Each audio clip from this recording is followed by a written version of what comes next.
darling. Where's Amy? Oh, she's hiding.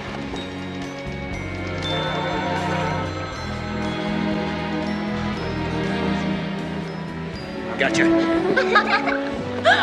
Honey, don't run. I don't know where she gets all that energy.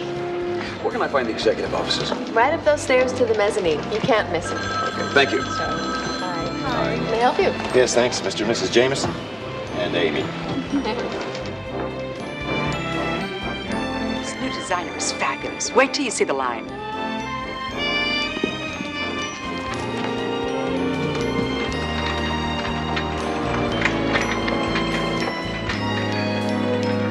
Isn't this neat? Yeah, Mom. That's your room over there, honey. Is there a TV? 2 of them. One plays odd channels, the other even. Really, I swear. Where you going? She's addicted. She's got a dozen cartoon-a-day habit. I can see it in her eyes. Thanks very much. Thank you. Enjoy your stay. Yeah.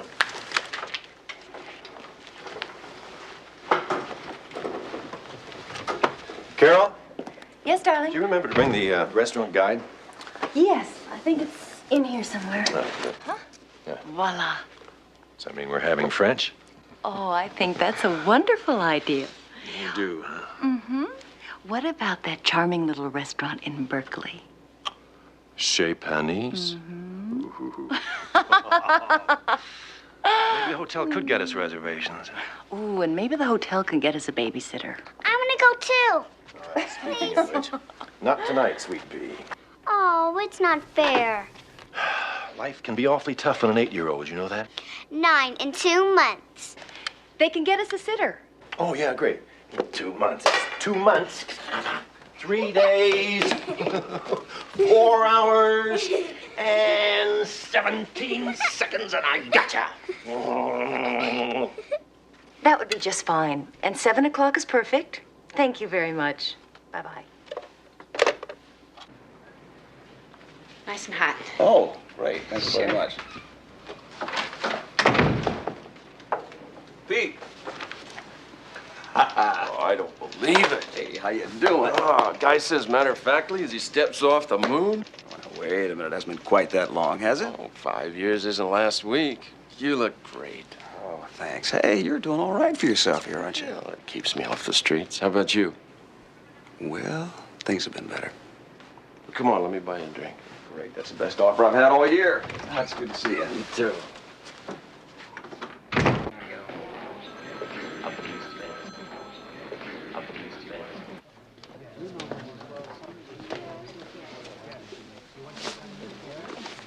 Here you are, Mr. McDermott. Anything else? No, thanks, Harry. Thank you. Are you talking to anybody about this? Well, that's why I'm here in San Francisco. I can't go it alone anymore. I wish I could help you. Well, we all go through changes. I guess maybe it's my turn. Oh, come on, Peter. It's not the end of the world. You know, I know what I'm doing. Sure you do.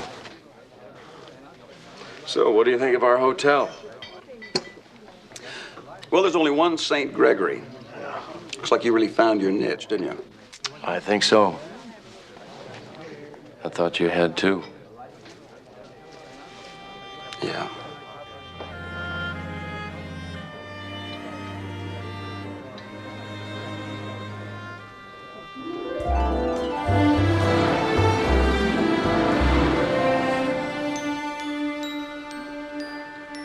You look ravishing, Mrs. Jameson.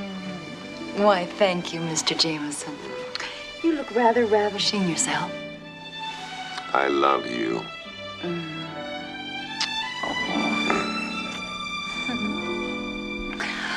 Well,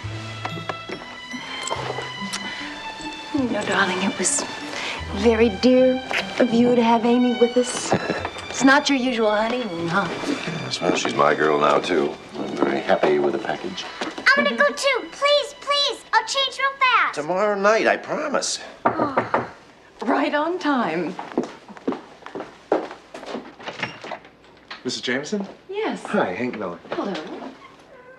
And you must be the Amy everybody's talking about. You're from the hotel? Yes, sir. Now, don't worry. I'm very experienced. I'm sure Amy and I'll get along just fine. You play games? Well, sure. Did you ever hear of a babysitter who didn't? I even bring my own. Now, watch this. Turn it on up here. Press that little button. Here you've got your flippers. Yeah. Come on. Let me tell you that Mrs. Cabot is one tough lady. Deal fall through? Turned us down flat. And we're talking in excess of $50 million. Hold that elevator, please. Thanks. Excuse me.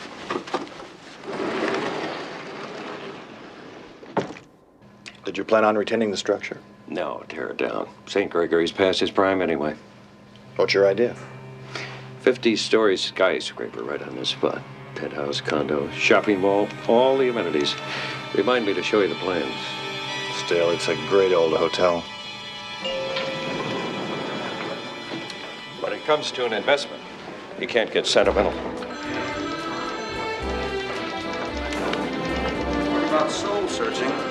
You're looking at a guy who's cornered the market. Well, I suppose you know what you're doing. No, I didn't say that.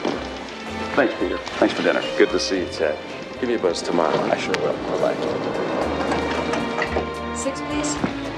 6.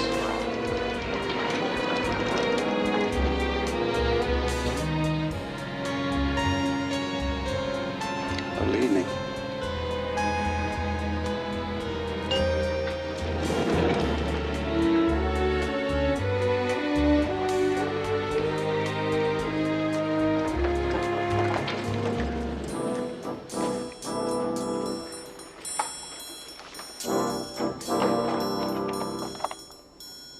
Night. Good night.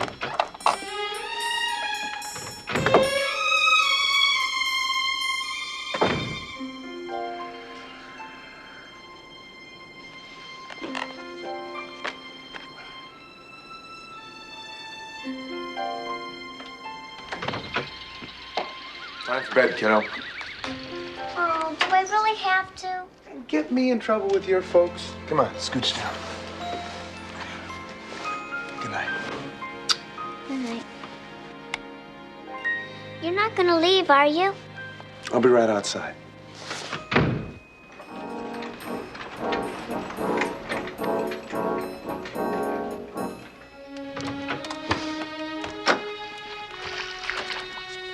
What?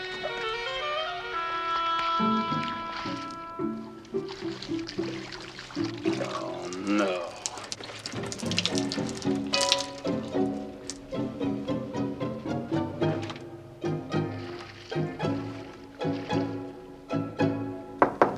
Hello? Hey, in there, you got a leak.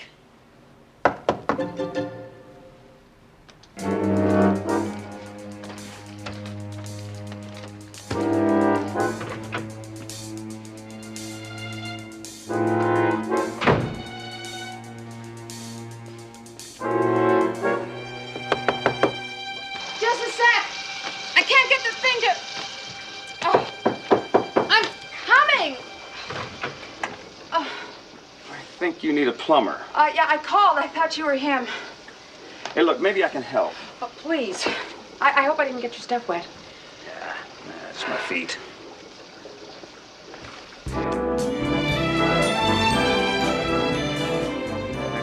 They're making, I'm not imagining it, 60-story skyscraper. 60-story skyscraper right where we're standing. Both of us out of work. How much time do we have? Plans are all drawn up. It sounds like they're really moving on this. Maybe we should pick up the want ads. Maybe we should pick up some aspirin.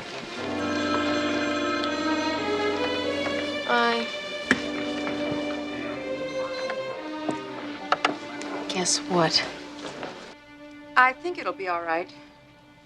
Yeah, tomorrow morning's fine. Well, that ought to hold it. Till the cavalry gets here. Thank you very much, Mr. Lawrence. Chad Lawrence. Jerry Howland. Night again. You know, for a plumber, you got great legs. You...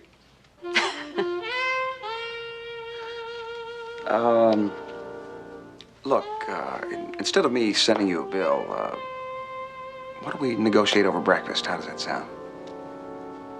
Sounds like a reasonable settlement. All right, I'll call you in the morning.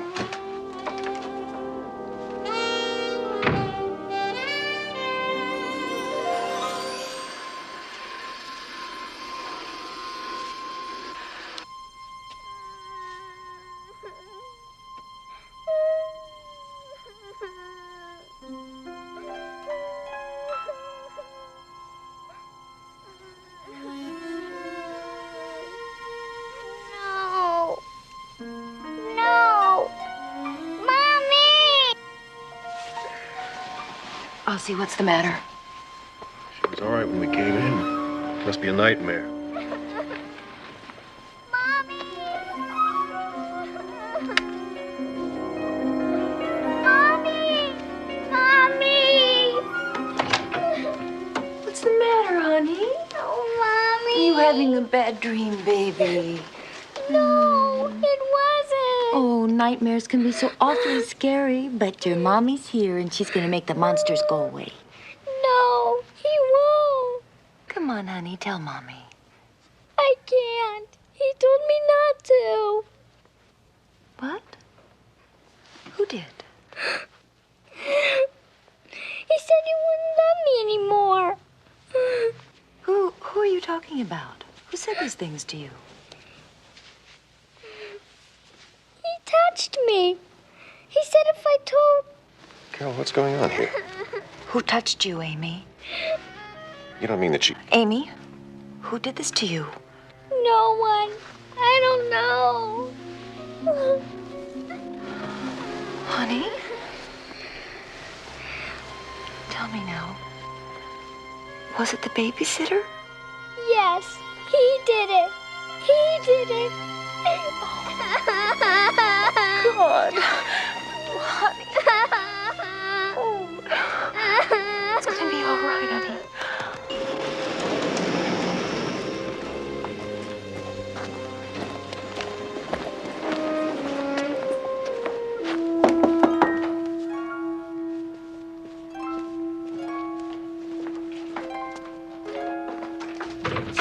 Mr. Jameson? What the hell are you?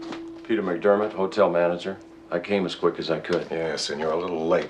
Do you know what that babysitter of yours did to my little girl? Well, that's what I hope to find out. Hope? What is to find out? Ask him. How is she, Doc? Well, she's resting now. He didn't, hurt her, did he? Not physically, no. She's a very frightened girl. I gave her a mild sedative. You do know whose fault this is, don't you? Trust me, Mr. Jameson. We'll get to the bottom of it. Trust you? That's the first mistake we made when you sent that pervert up here. I'm available if you need me. I'll be back in the morning. You have to report this within 48 hours, you know. Wait a minute. What's the conspiracy here? You find the kid, you pick up the kid. I sent a security man over to his apartment. Hank Miller's not home. Oh, for God's sake, of course he's not home. He's taken off somewhere. We don't really know anything for sure. We know it. Amy knows it. Believe me, Mr. Jameson, Mrs. Jameson, nothing's going to be swept under the rug. There's got to be some kind of an explanation. Explanation? He molested our baby. You want to try to explain that?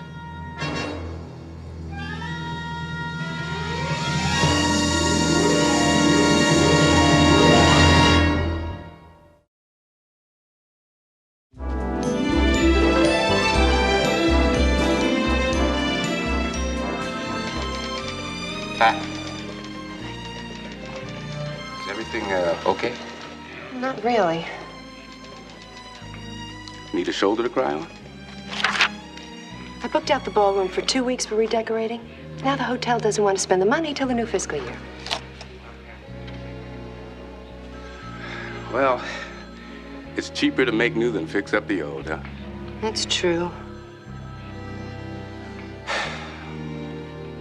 So, what do you figure on doing when you're not at the St. Gregory anymore? Well, I never really thought about it. Guess I can't imagine myself anyplace else. Me neither. Not much call for security in the parking lot. Mostly depend on guard dogs for that sort of thing. Of course, they do need somebody to tell the dogs what to do.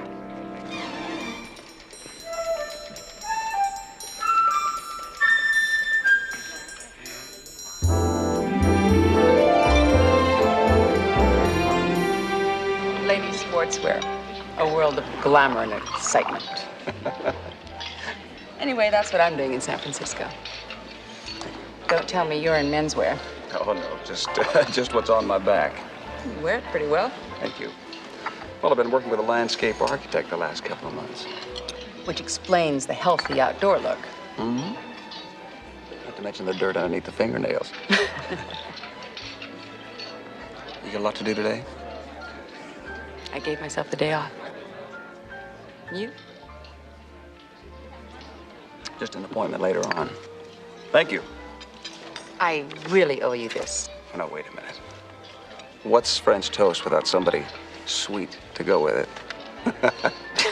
I didn't say that, did I? I did say that.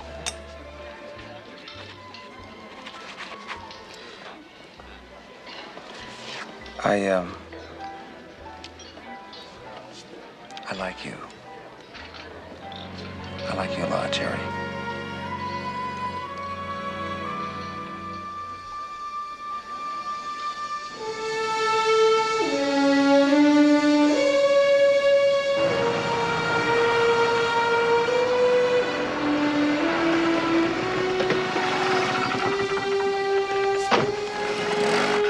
McDermott, what are you doing around here? Tried to get a hold of you all night. Oh, well, I was at a party at the frat house. Decided to stay over. You want to tell me what happened? At the party? Don't get smart with me, Hank. I'm sorry, Mr. McDermott, but I don't know what you're talking about. Last night, the little Jameson girl. Something happened to her? Don't you know? She was molested. What? But how? I mean... She says you're the one who did it.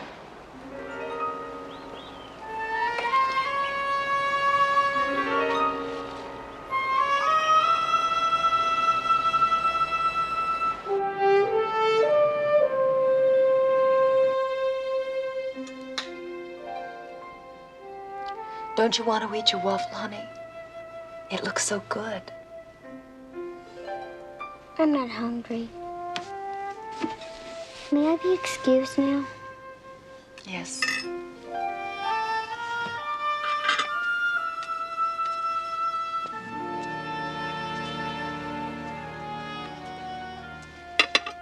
I want you to call the police, Phil. The hotel is not going to do anything, and you know it.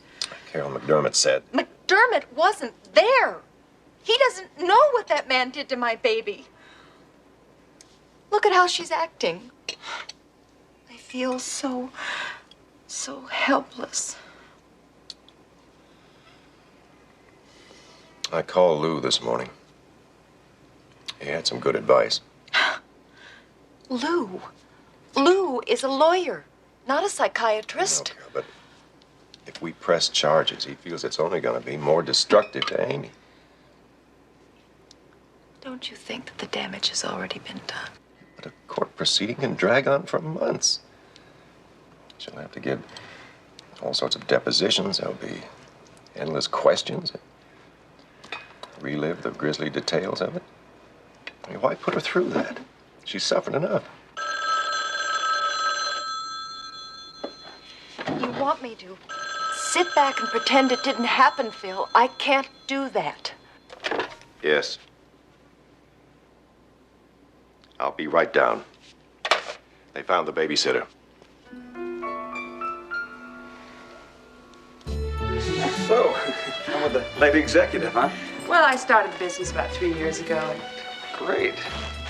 Oh, hi. Hi, sorry to inconvenience you. The plumber will be down in about an hour. Oh, Say, can I offer you a little high ground till the waters recede? Sure. Come on.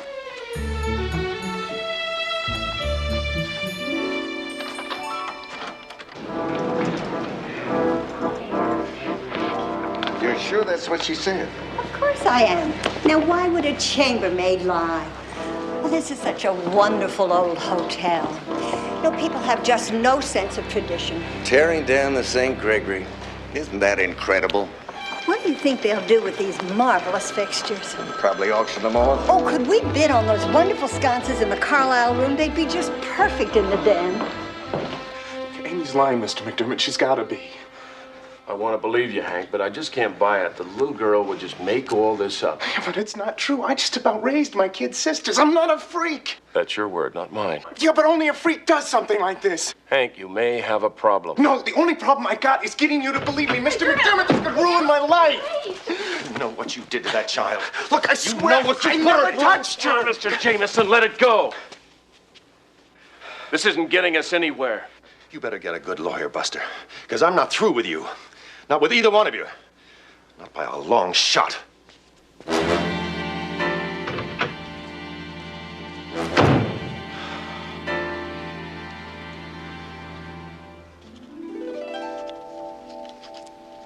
Okay. Here you go. Thank you very much.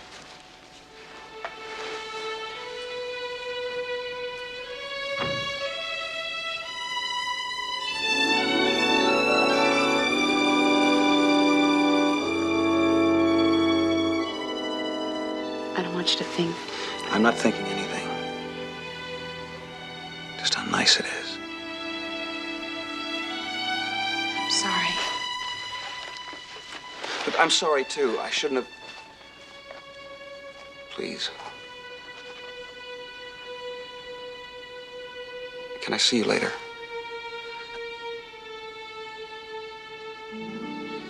I don't know.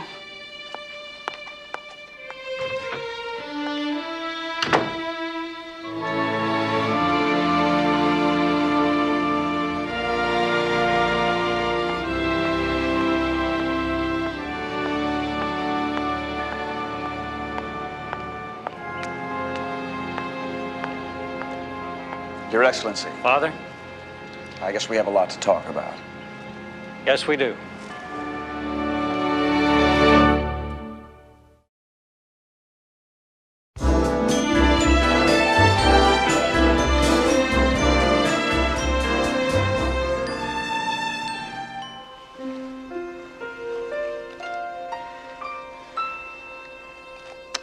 Who's that pretty little girl in the mirror? How about a smile? You know how much your daddy and I love you, don't you? Daddy's in heaven. But you have a new daddy now, honey. And he loves you so very much. Are we gonna go home soon? You want to? I don't know. What would you like to do when Daddy gets back? Should we go to Fisherman's Wharf? Where'd he go anyway? He looked awful mad. Is the babysitter gonna get punished? That's what Daddy's taking care of right now, honey.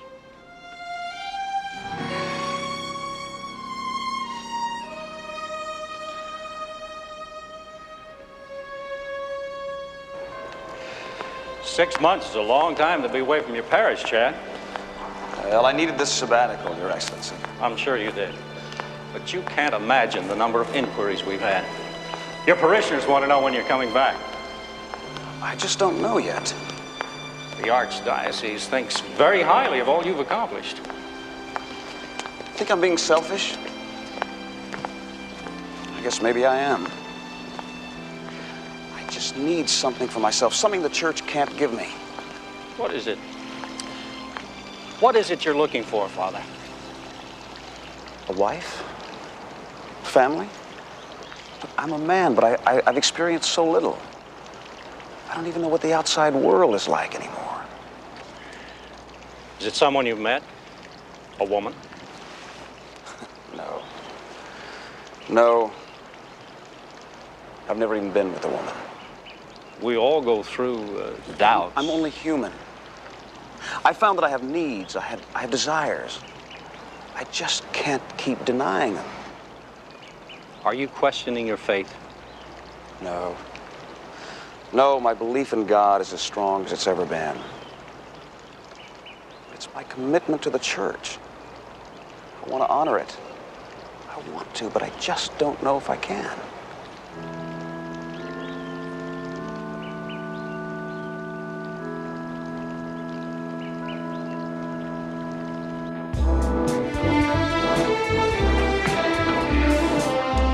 That's terrific, McDermott. You just let him walk away. I'm not the police. I can't hold Hank Miller against his will. So what did he say? Well, he hasn't changed his story. He said he put her to bed, and that was it. Put her to bed. Or got into bed. Look, it was a terrible thing that happened to your daughter. But it was a felony. I have to call the authorities. I can't put her through that. I don't want a bunch of strangers to cross-examine her. Well, what do you want, Mr. Jameson? You can't have it both ways. I get the feeling you're protecting that kid. If Hank Miller did it, the hotel will take responsibility. All I want is what's best for my little girl. Will you allow me to talk to her? What for? She's already told us what happened. I just want to hear it from her, in her own words. I'll be very gentle with her. Let me talk to my wife about it.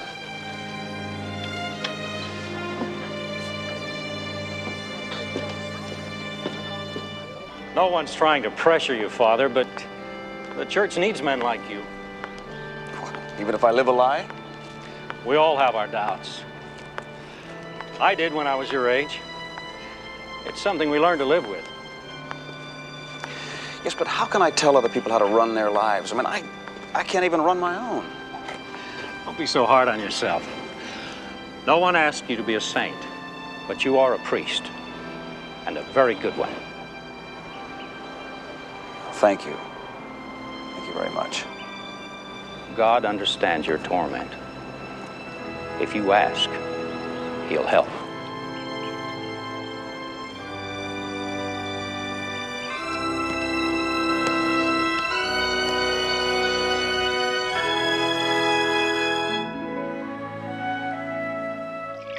You think I don't know what's going on? I'm with security.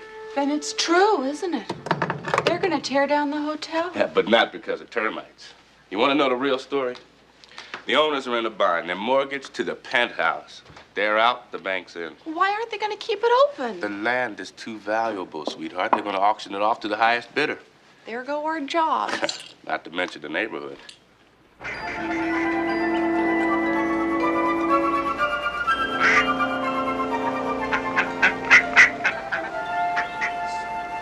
Is he going to be punished? Well, Hank can't be punished till we know everything that's happened. Are you a detective?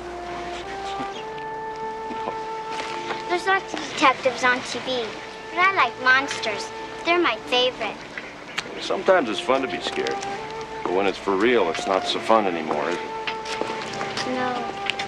That's why it's important to tell me just what happened last night. Okay? Okay. It was late. I should have been asleep. Only I wasn't. I was watching TV. That's when he came in. He said the monster was making too much noise. So we turned it off. Then he, you know. That's all right, Amy. Just take your time. He made me those things I told my mommy. I didn't want to, but I was afraid. I know you were. But it's over now. And he won't do it again? No, he won't. But wasn't he afraid you'd tell on him? He made me promise not to. So So you what? I don't want to talk about it anymore. That's all right. You did real good. On TV, bad people always get punished. In real life, too.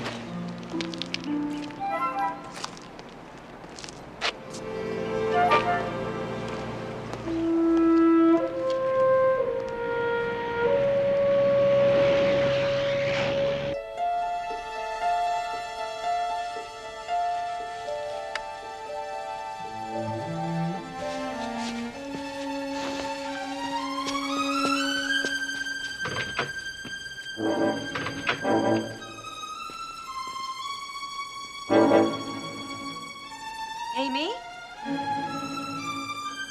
Amy? Amy? I'm here, Mommy. What were you doing in there, honey? You had me so frightened. I didn't know who was there. It's all right, sweetheart. No one is going to hurt you. Was it wrong what he did? Yes, it was, honey. But I am never going to leave you alone with a stranger again. I promise. Do you love me, Mommy? Of course I love you. I love you so much. And you'll be right here?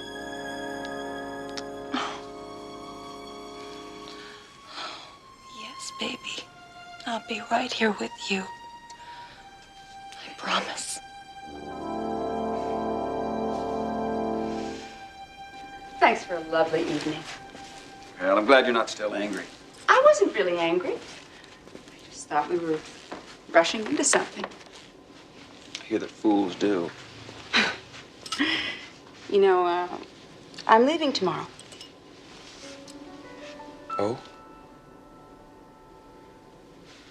Well, maybe we could share one more pancake. I'd like that. Well, good night.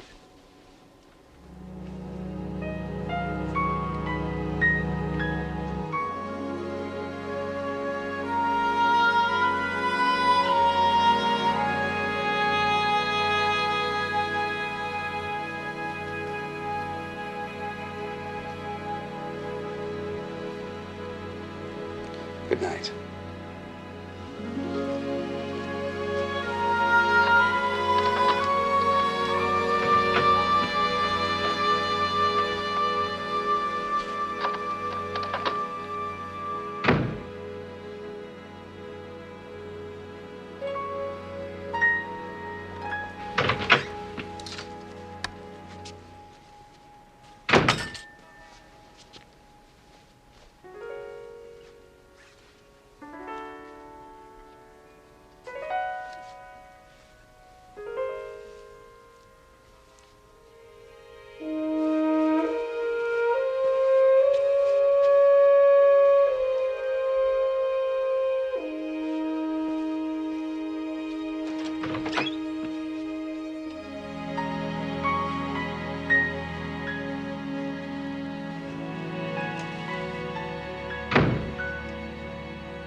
I just don't get it.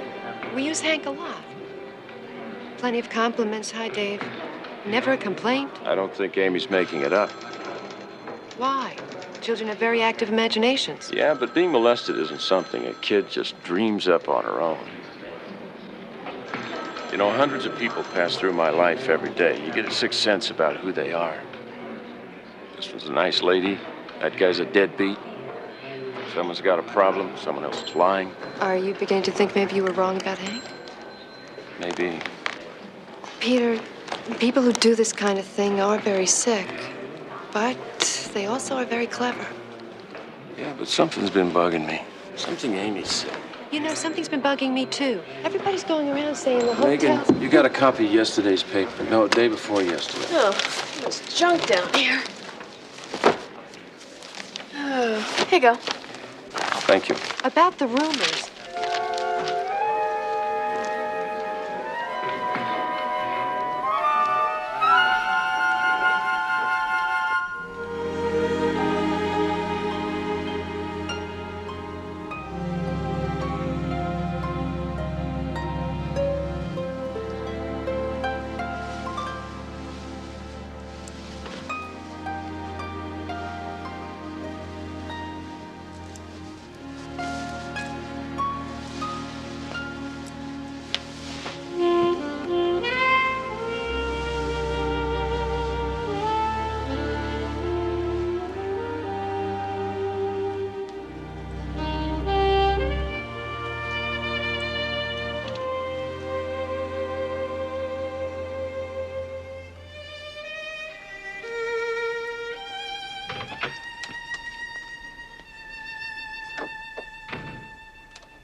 You won't believe what I just heard.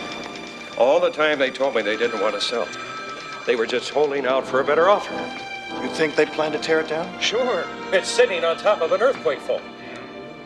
Excuse me.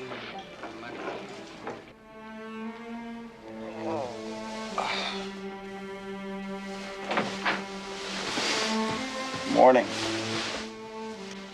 Come here. Jerry, what's the matter? I wouldn't want you to be caught in a compromising position, Father.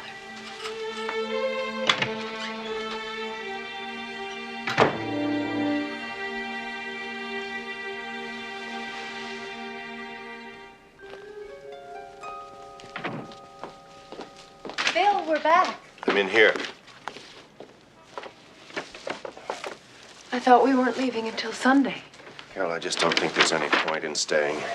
We can still have lots of fun at home. Are we, Amy? You remember that little pup you wanted?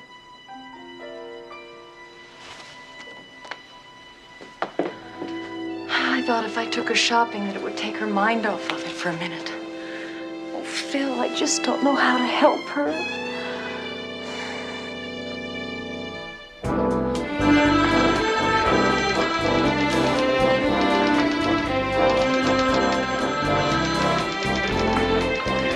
Excuse me. Has Miss Howland checked out yet? Room 607. No, sir. Mrs. Howland won't be leaving till this afternoon.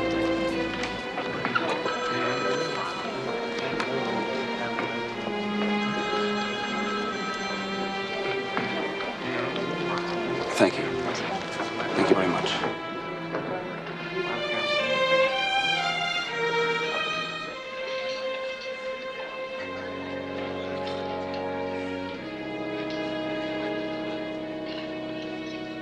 I'm sorry, I'm not looking for company. I was neither. Mrs. Howland. I'm just lucky enough to find it.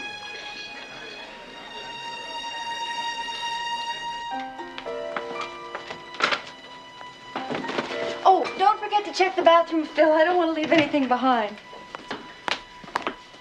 Amy? What are you doing Please, don't here? run away. Get away! Tell them the truth. You know I didn't hurt you. Make him go away. Make him go away, Mommy. Get out! What are you doing here? I want Amy to tell the truth. Got off easy, Miller. You don't push your luck. Get your hands off of me. I didn't do anything. Get security. I was on my way. I didn't touch her. I never touched her. Get out of here. How can you let that man keep bothering us after what he did? He didn't do it. Did he, Amy? You must be desperate, McDermott. Don't you push me.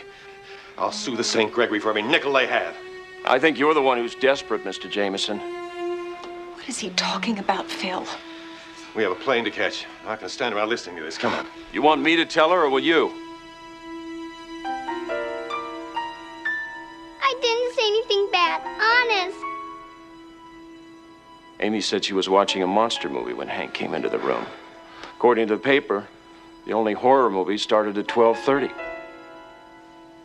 But the babysitter had left by 11.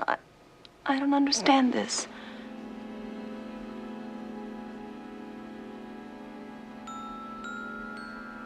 I didn't tell you, Phil. Mommy, don't be mad at me. Please, Mommy.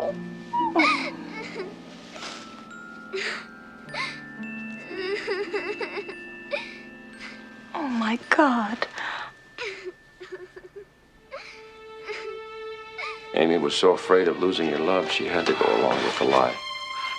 You bastard! How could you do this to her? How could you do this to us? I could kill you for this! You filthy pig! No! I didn't want to hurt her, Carol.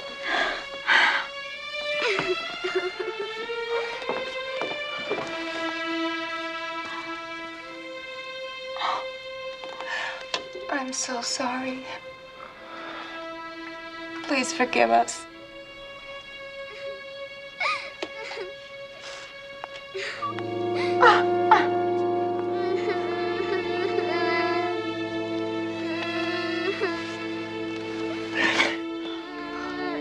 Mommy!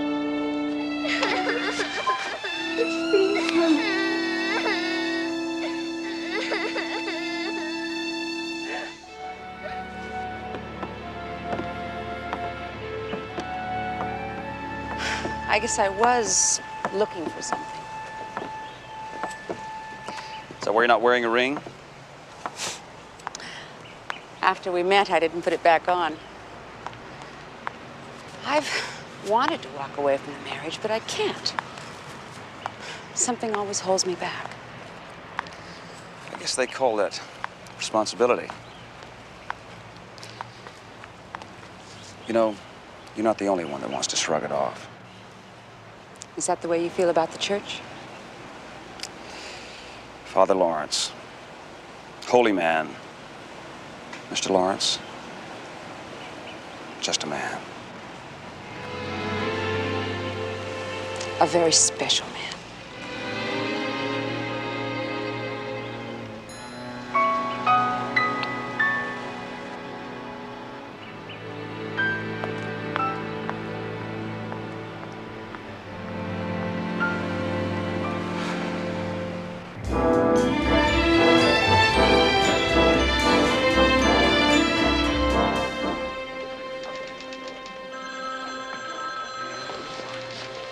Just say goodbye to her.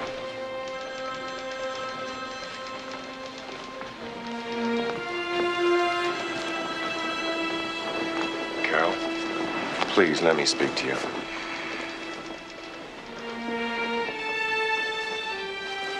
Honey, you go over there and wait with the luggage. I'll be right there. Amy?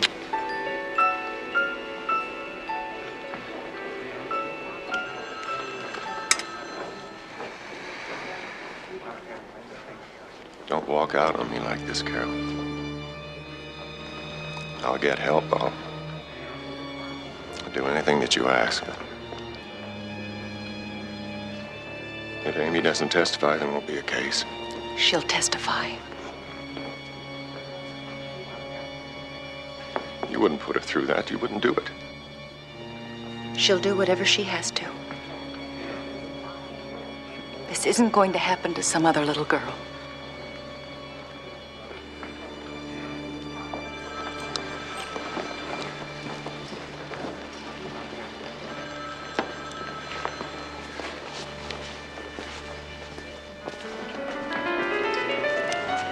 Well, you have my number if you ever get to New York. You know, you showed me something about myself, Jerry. It's a part of me that I don't think I can deny anymore. I won't forget that. Be happy.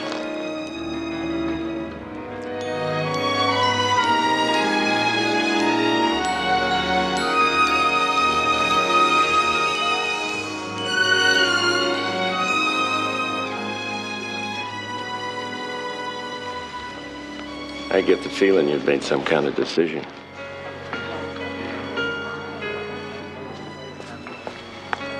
Yeah, I would say definite maybe. Am I gonna have to get used to you without your collar? I don't know. You think you can teach me how to knot a tie? What are friends for? I will tell you this.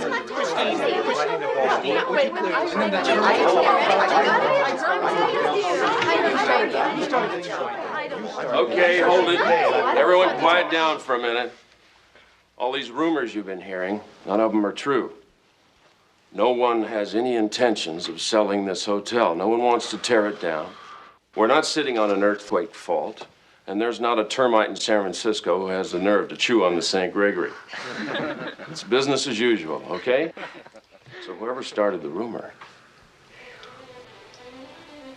What about the radioactive? What? Nothing, sir. Miss McDermott, someone told me there's uranium.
Hi, can I help you?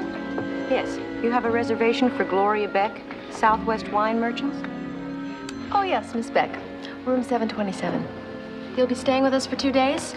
Just long enough to track down a presumptuous Cabernet. I noticed on your staff registry as I came in, Mark Danning, does he work here? Mm-hmm. Our guest relations director. Do you know Mark? Yes. Question is, will he know me? Ms. Beck?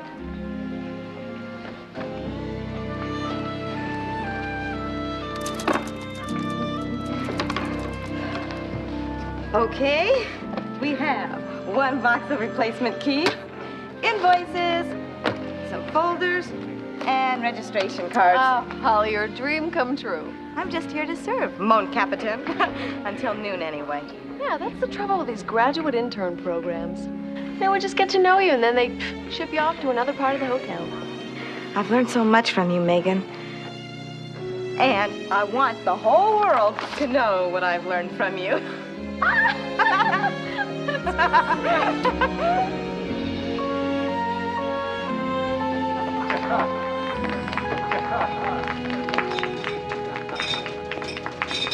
And that's why this election I enthusiastically support Senator Blake Chaffee. I am confident that Senator Chaffee will make an outstanding president. Senator Andrews, your wife's people go back to James Madison.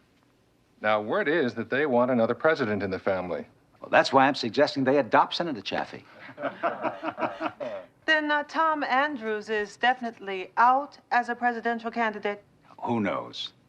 Every American boy wants to grow up to be president. What about every American girl, Senator? Folks, you have just heard a news hawk turn a sly fox into a chauvinist pig. And that's why we call it the Washington Zoo. Thank you very much, everyone. Yes, thank you. Lovely seeing you all. We'll see you tomorrow when the senator makes his speech. Thanks for coming. Thanks, Tom. Nice to see you again. Bye-bye. Carly, the senator's on a very tight schedule. 1 hour only. Thanks, Gordy. Coffee? Orange juice? Thanks, no. Well, what does Newswire magazine want to know? Senator, it is widely rumored that you are in the middle of a long-term affair. Where did that come from?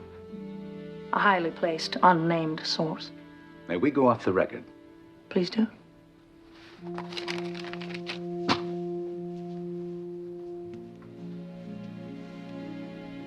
I hope this isn't a move to gain the women's vote. Oh, Tom.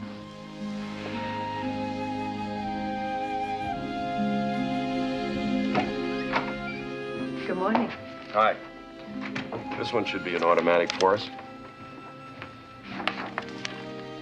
Iverson Electronic Sales Convention. Roy Iverson Jr. Iverson Sr. usually flies out. He's an old friend of Mrs. Cabot's. And this year we get Junior. Good guard. Play it carefully till we know him better. You must have sent out 50 convention proposals here. 58. Christine, you got the job. He's off. Except I've noticed those who stop and smell the roses usually get trampled from behind. Not here. We love our rose garden. Thanks, Peter. I needed that.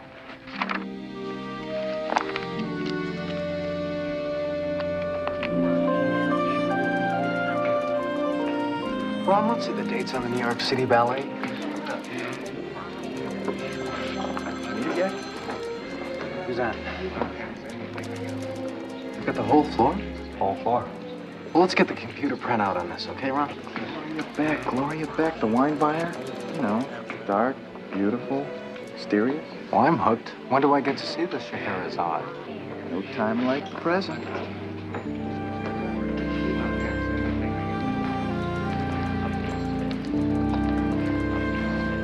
I'd never forget her if we'd ever met. Too bad. I guess you're not who she remembered.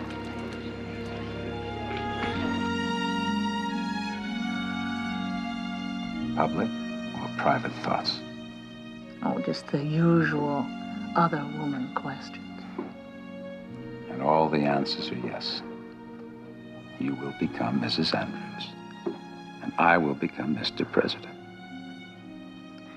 If you back Chaffee this time and the party picks you 4 years from now, does the party know you're getting a divorce? Not yet. Have you told Gwen? I will. When I go back home. Seems I know more about Gwen's future than she does. It's rotten. I mean, Gwen and I have been strangers for years, but I do care about her. I know.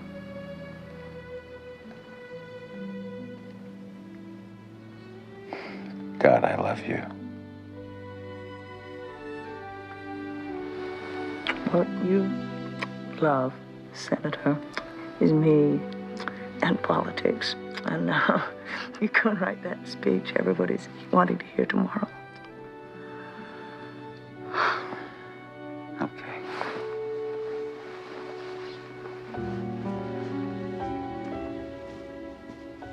How badly will the divorce hurt public opinion? Well, there'll be damage, but nothing we can't fix in 4 years. If there's one thing I know how to do well, it's campaign. I disagree. There are two things you know how to do well.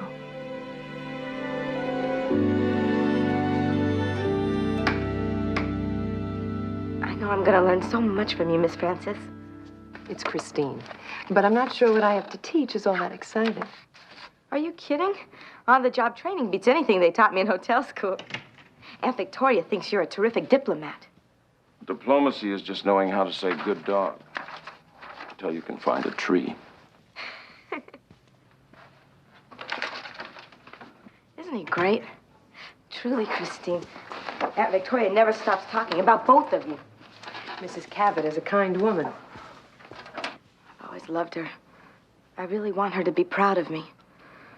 She will be. Oh, I know how famous your clipboard is around here.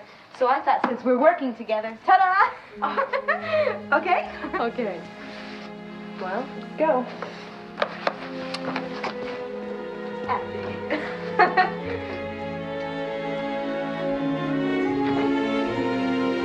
I think the word Ivy Sr. used was rambunctious. A man could call his son a lot worse things than rambunctious. Now, unfortunately, he's given to drastic understatement. Well, I'm sure we'll get the Iverson Electronic Convention, as usual. Coffee's ready. Oh, thank you, Kai. Everything else under control, Peter. Maestro Kuppner checked out. He apologized for missing a late supper. Said Wagner exhausted him.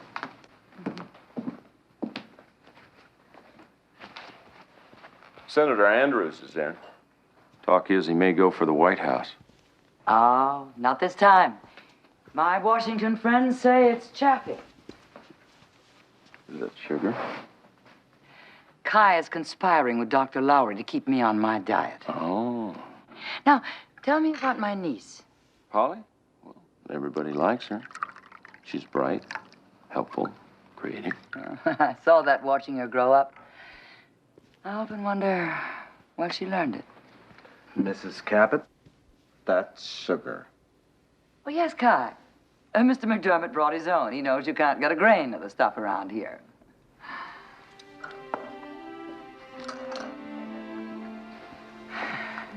Now I see where Hoppy gets all the creativity.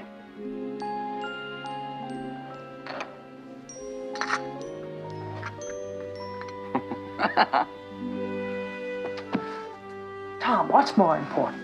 The White House or our house? Now, what's that supposed to mean? Well, I'm not the subtle type, Tom. I have to say what I feel. Could we really ever have a home and children while you were running for the presidency? Of course we could. Not if you live your life on an airline schedule. It's okay.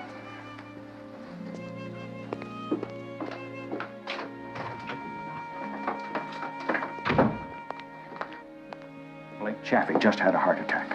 Oh, my God. I just talked with the senator's people. No way can he make a presidential run. Well, who else knows about this? Only the party leadership. The lid's on tight. Okay. Now, what does this do to me? You get first crack at the nomination, if you want it.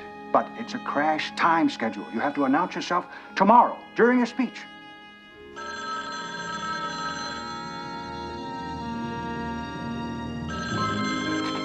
Hello? No, Gordy. Well, just a rumor, nothing confirmed. Mr. Iverson, there is no hotel more appropriate for your sales convention than a St. Gregory. I don't know. With my father stepping down, I want our company to project a more contemporary image. That means a more contemporary hotel. Glitz and glass compared to mahogany and marble? My instinct tells me your executives appreciate the personal touch. Your advantage, Miss Francis. I'm most interested in your personal touch. Why don't we continue this over dinner? I'm afraid I have plans. Maybe lunch tomorrow. Miss Francis, dinner with you might convince me to keep Iverson Electronics at the St. Gregory. Excuse me. Miss Francis, you're needed in banquet services right away. I have to go. I'll call you later, after you've changed plans.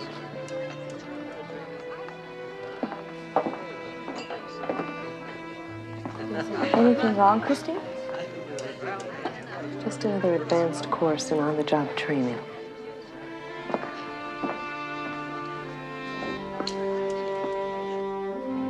Well, I've got a lot of press releases to get ready, whichever way we go. 1600 Pennsylvania Avenue, Tom. We're real close.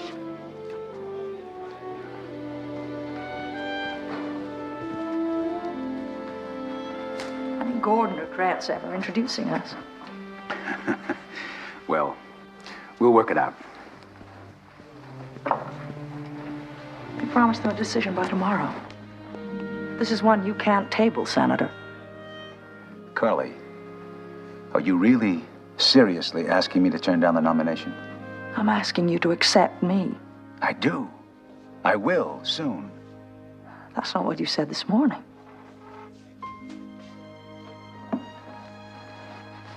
Darling, don't you understand what just happened? They're offering me the nomination, but I just can't overnight... Change wives. I know it's not an easy choice, Tom. I love you. For the first time in my life, I feel love. If you'll just wait for me... Can't wait, Tom. You have a family, you have children. When you want them, they're there for you. I need that. I need a family of my own.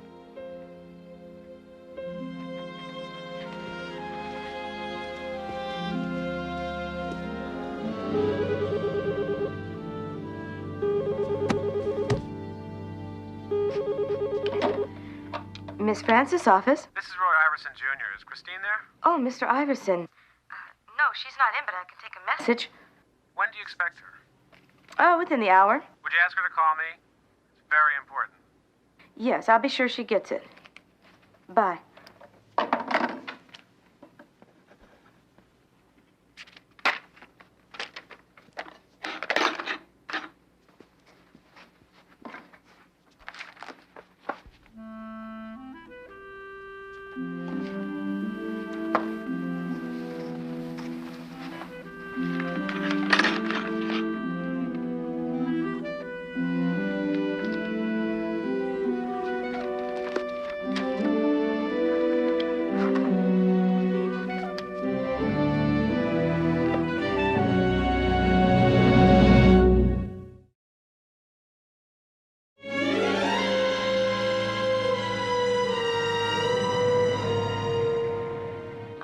Will Mrs. Egan be joining you? Mrs. Egan. Well, you reserved a double for Mr. and Mrs. Egan. Will she be joining you? Oh, yes, yes. We'll be together. Later. Okay, that's room 406. 406. That is the room you requested. That's our room.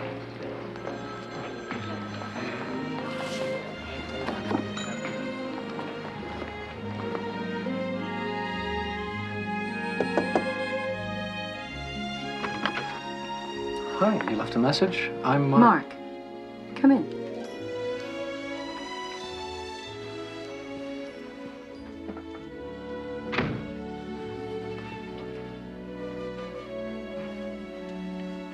Do I know you from somewhere?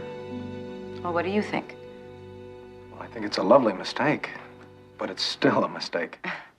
I'm Gloria Beck. I don't make mistakes. Share a glass of Cabernet with me? Sure. You know, I've come a long way to find it. Full-bodied. Marvelous nose. Voluptuous. An almost transcendental finish. Are you describing the wine or yourself?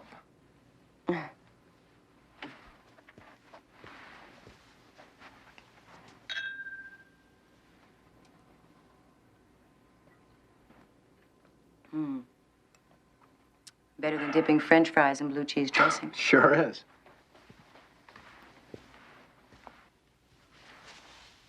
How did you know about that? Whatever happened to your '61 Chevy? Are you going to tell me who you are, or are you going to play mystery woman? Oh, well, there's nothing mysterious about me, Mark. You know, all you have to know is that I'm friendly. And I'm skillful.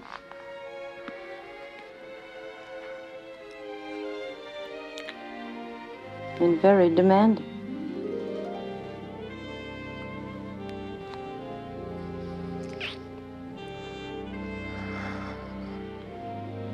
Why do I get the feeling we're making a for lost target?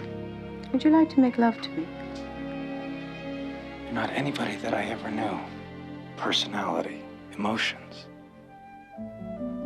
Everything about you is unique You didn't answer my question.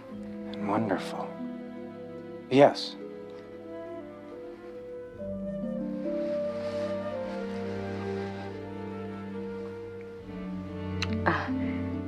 The do not disturb sign. Right.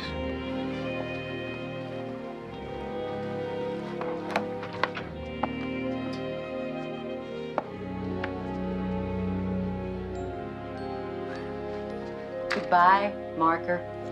Hey, wait. But I asked you to handle Iverson carefully. Now you refuse to return his phone calls? But I never got a message from Iverson. He insists you did. Maybe Holly took it? Let's find out. If we got a communications problem, I want to know about it. Holly, did you take a message from Roy Iverson Jr. today? Yes, I did, Peter. Well, why didn't you tell me about it? Well, I put it right there on the spike with your other messages. I checked the spike.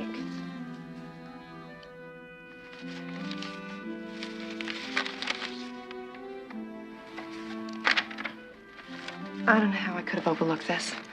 I'll call him right now. No, not while he's all horns and rattles. I'll take care of him. Peter, what can I say? I'm sorry.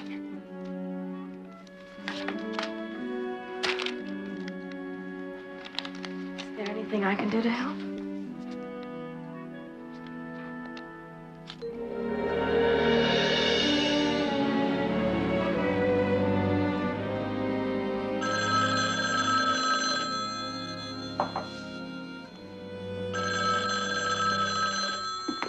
Iverson. Please don't be angry with me until you've heard me out. Who's this? Christine Francis. I'm very sorry I couldn't change things tonight. But, if you give me a chance. I'll make up for it tomorrow. The personal touch? The personal touch. Let's say 11, my suite, and we can order lunch later. Bye.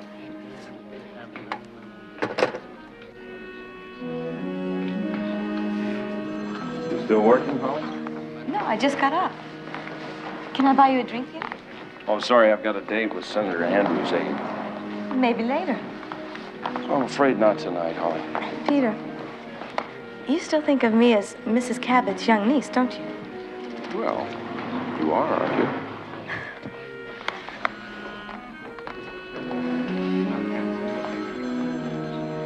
Morty. Hard day on the party machine, huh?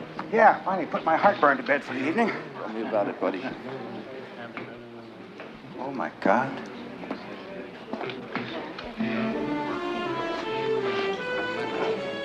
My heartburn just woke up. It's the senator's wife. Excuse me.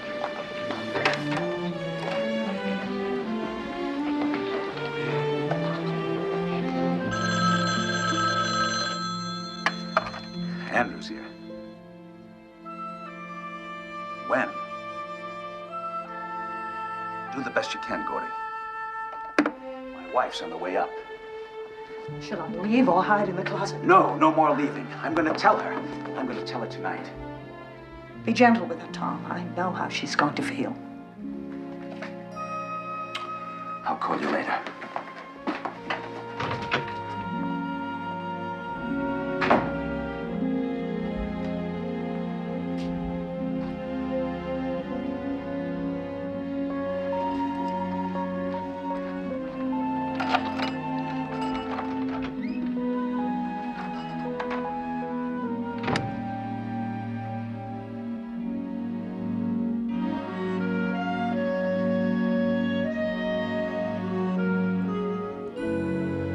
Don't be shocked, Peter. I just want to show you that I've grown up every place. Except in your mind.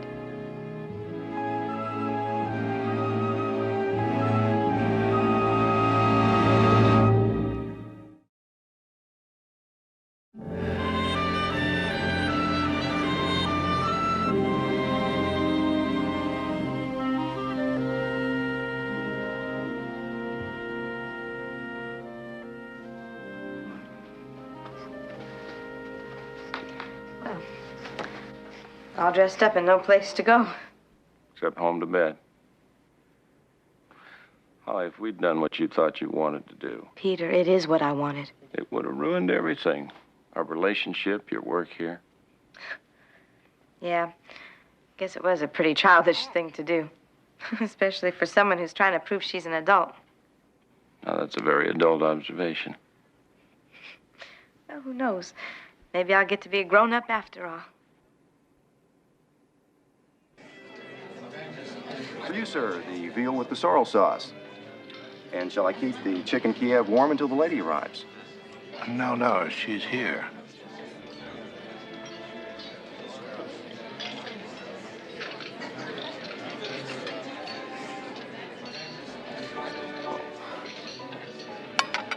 Very good, sir.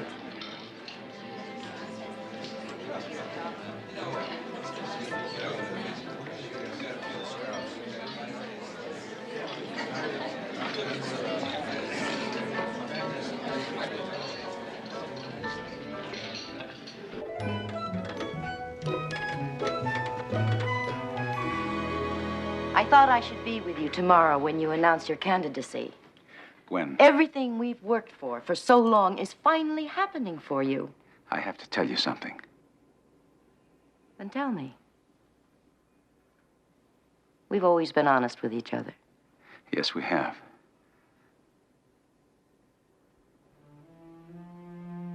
I'm in love with someone.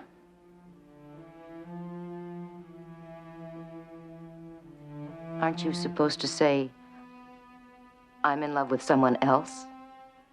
And I don't think I've ever been in love before.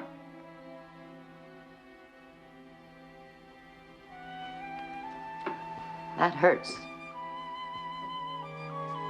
Sorry, I didn't mean to sound like that.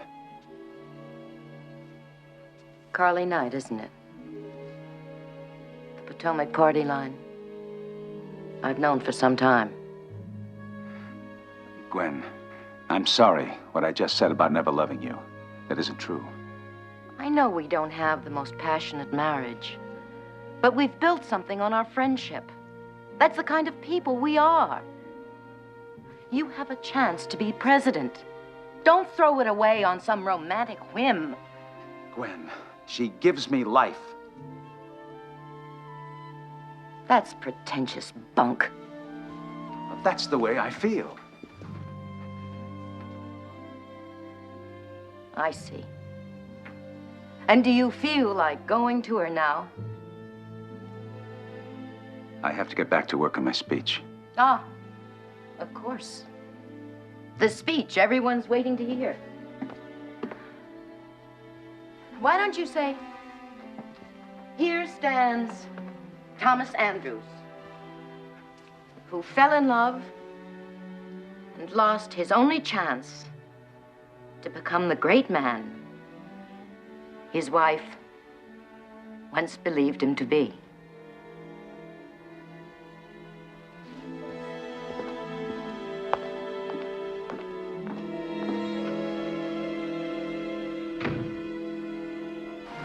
Well, do you remember who Gloria was? I'm working on her. Nice work. You can get it.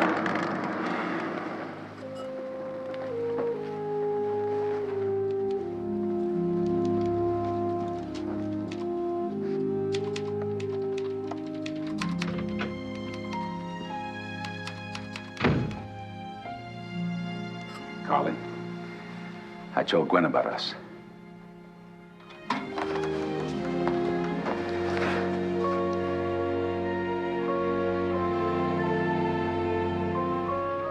What's the story with the mysterious Mr. Egan?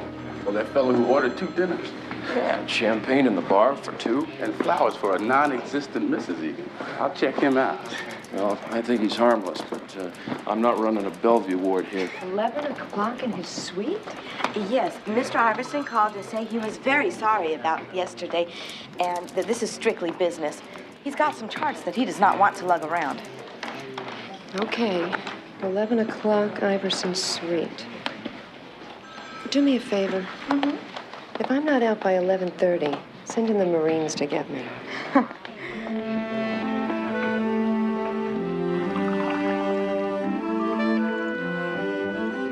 I'm sorry if I got you into trouble yesterday. Maybe we could just get started.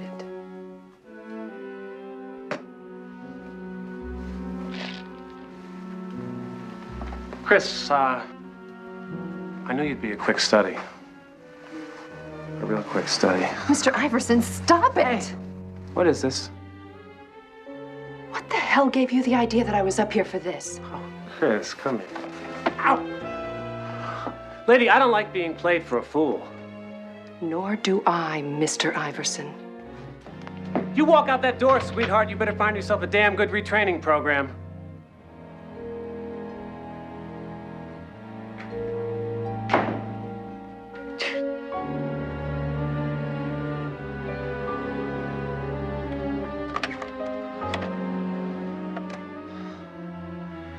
Swear Iverson Jr., I want to speak to Mrs. Cabot. Now. This is a very serious accusation. But that's all it is, an accusation. Christine, you understand I have to ask you this. You never offered sexual favors to Mr. Iverson in return for his company's business. No, not him, not anyone, ever. He insists that you called him. He called me. Holly took the call. Is that true, Holly? Yes. The first time I met him was yesterday. He made some rude advances. Remember, Holly? I remember.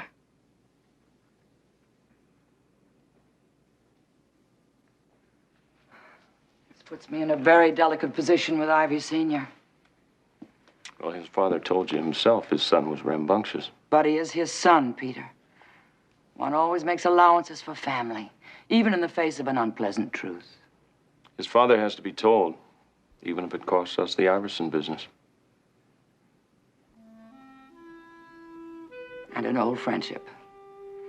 Oh, but you're right.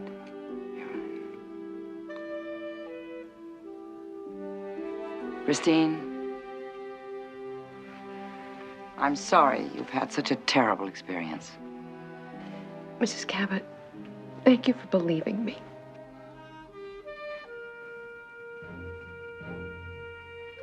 I guess I'll get back to work. Why don't you take the rest of the day off? Oh, by all means. Thank you. I'll go back with you.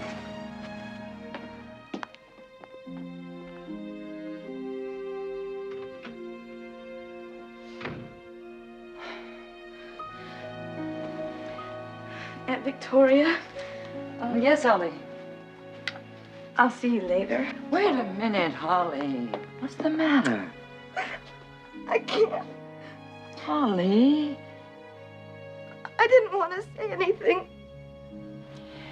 Holly, tell me this instant what this is all about. I lied to protect Christine. She's the one that called Iverson. She made the proposition. I heard everything she said to him.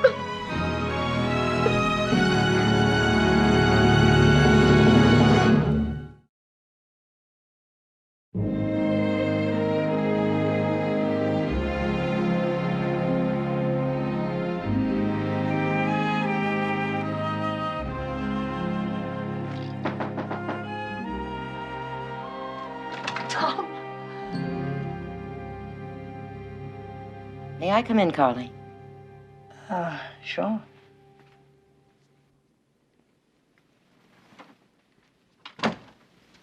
Want to sit down?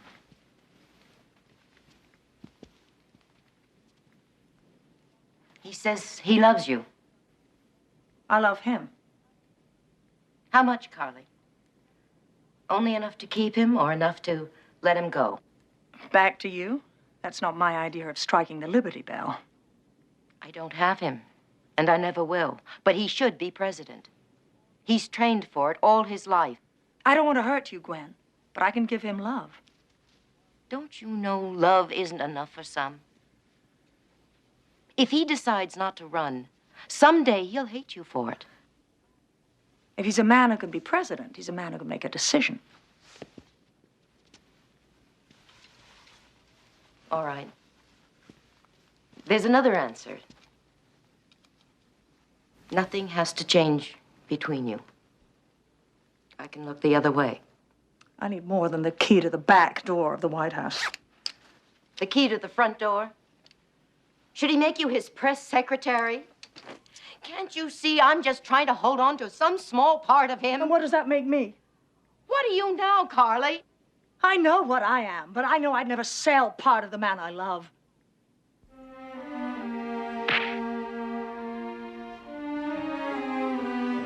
I'm sorry, Gwen. I shouldn't have said that. I hoped it would never come to this. I really did.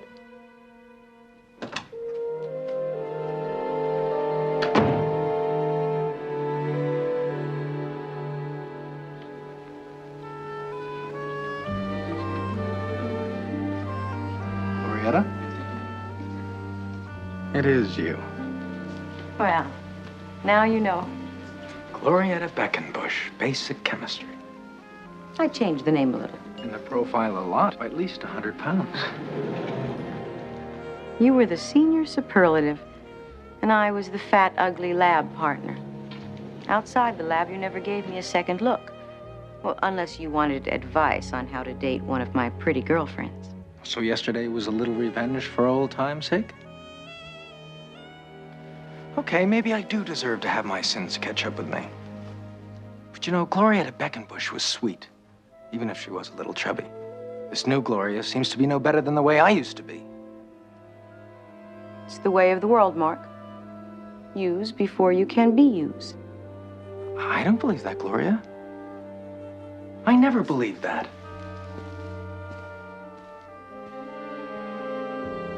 But I'm glad you got it together. Good luck, Gloria.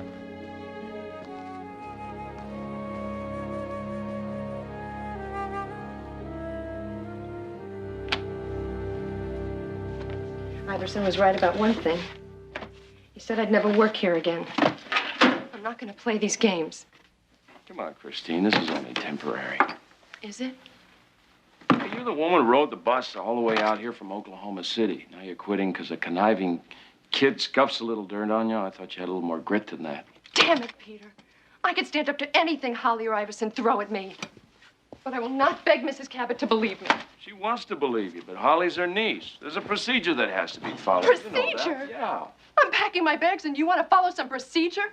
Thanks a lot.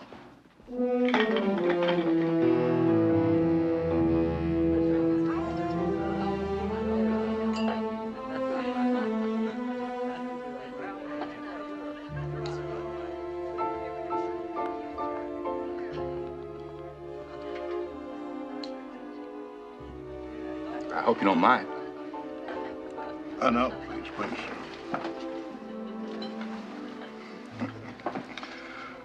One of life's guilty pleasures, drinking champagne cocktails in the afternoon.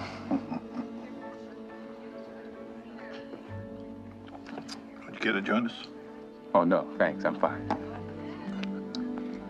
So how you both doing? You work with the hotel, don't you? Well, I suppose I owe you some sort of an explanation for my rather odd behavior. No laws broken. You see, my wife and I, we spent our honeymoon here at the St. Gregory 30 years ago, this week. And I promised her that we would come back here and we would do the same things that we did then. Eat the same foods, drink the same fine wines, dance to the...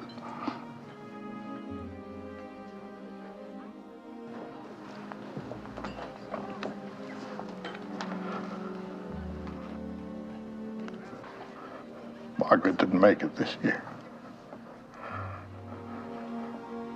I lost her a month ago. I'm sorry. But I'm keeping my promise to her. I know that she is here with me somehow. I can feel her. Mr. Egan, the St. Gregory is proud to have you both.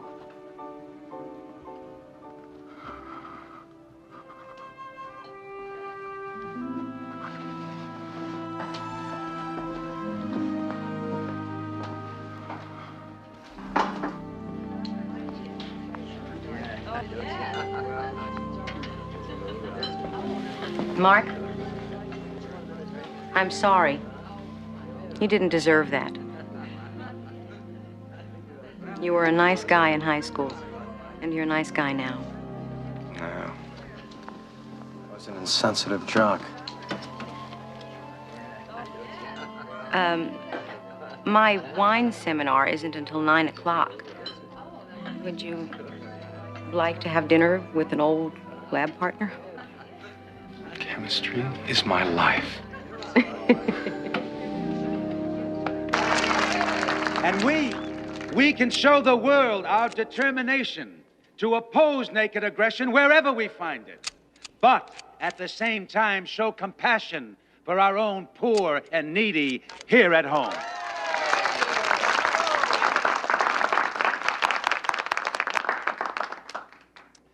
That, my friends, is where I intended to end my speech today. But unfortunately for you, no such luck.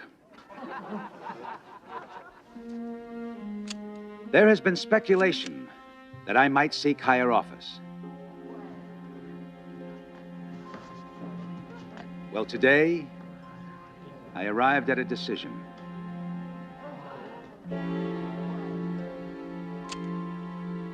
A decision I wish to share with you. Peter, I'm really sorry about Christine. I know it's hard for you to believe, but she really did make that call. I just never dreamed she'd lose her job.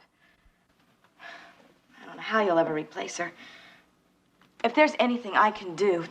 That's what you're after, isn't it? Christine's job.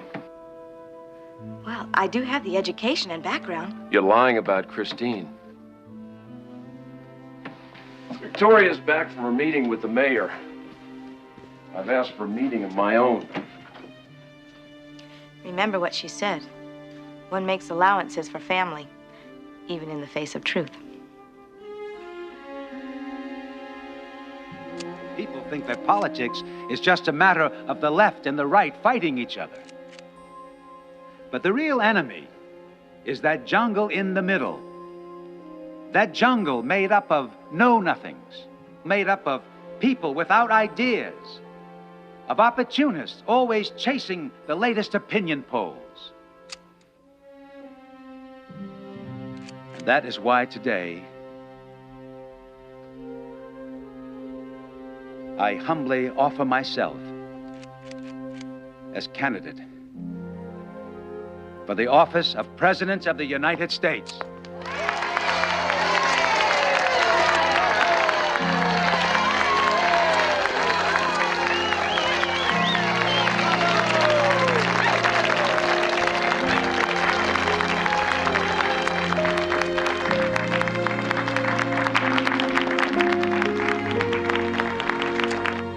Now, exactly what is this about? Victoria, I believe Holly's lying about Christine's call to Iverson. Holly, did you forget to tell me something? I didn't forget anything, Aunt Victoria. And Peter, I think you'd better start talking. Well, our new computer phone system clocks the exact time of any call received anywhere in the hotel. The call to Iverson's suite was at 8:15. Christine, at that time, was meeting with the banquet services people. Well, then who made the call? Tell her, Holly. Holly?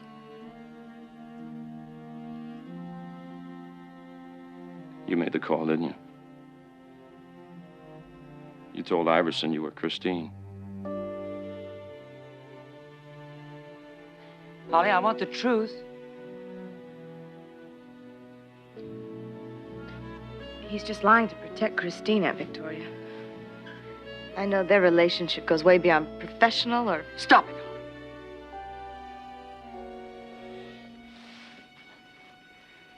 Be very careful about what you say next.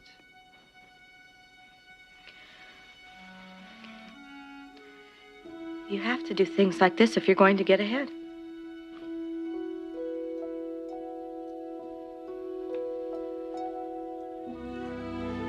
Peter,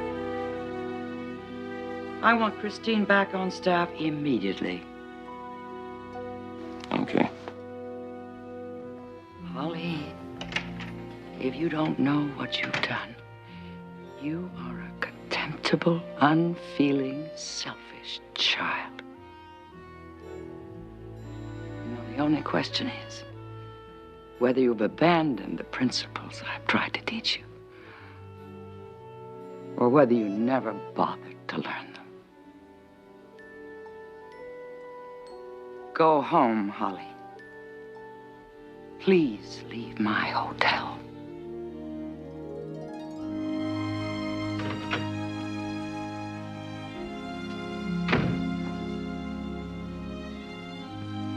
Look pretty good out there, Senator. You wrote me a fine speech. Yeah. I try to hit just that right balance between humility, confidence, and... Regret. Why did you make me do it?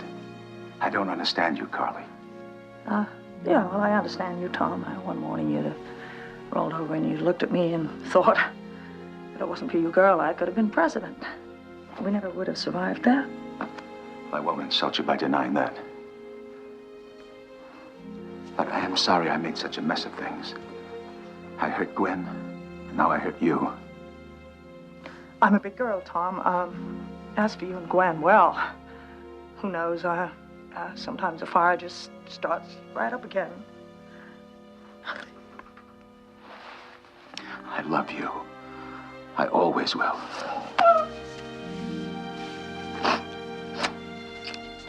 Oh, just go, no, just go, please.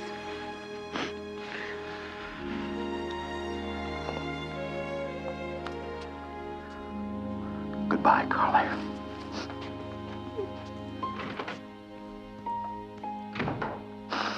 Oh, bye, Mr. President.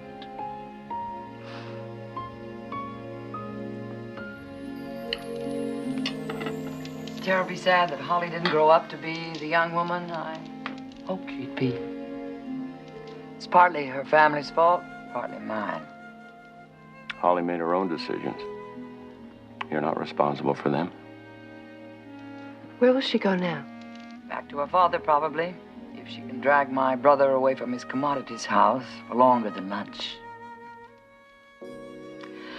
Well, Worst things will go wrong. I think we'll all survive. Shall we drink to that? And to the new computer phone system. Funny, I don't remember you authorizing funds for that. I didn't. We don't have one, do we, Peter? No, we don't. Why, Christine, I do believe your mouth is open.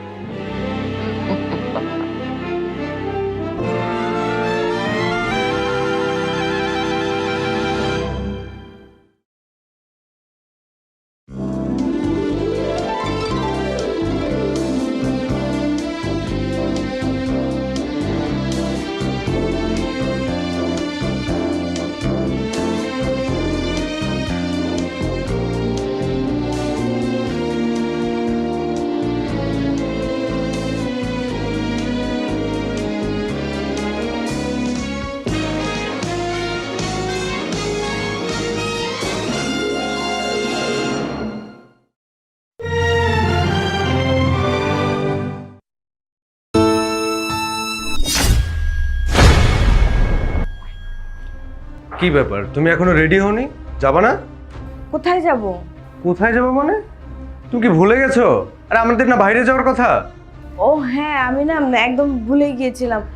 তুমি তো কি দরকারি কাজে নাকি বাইরে গেছিলা, তো আবার ফিরে আসলা যে?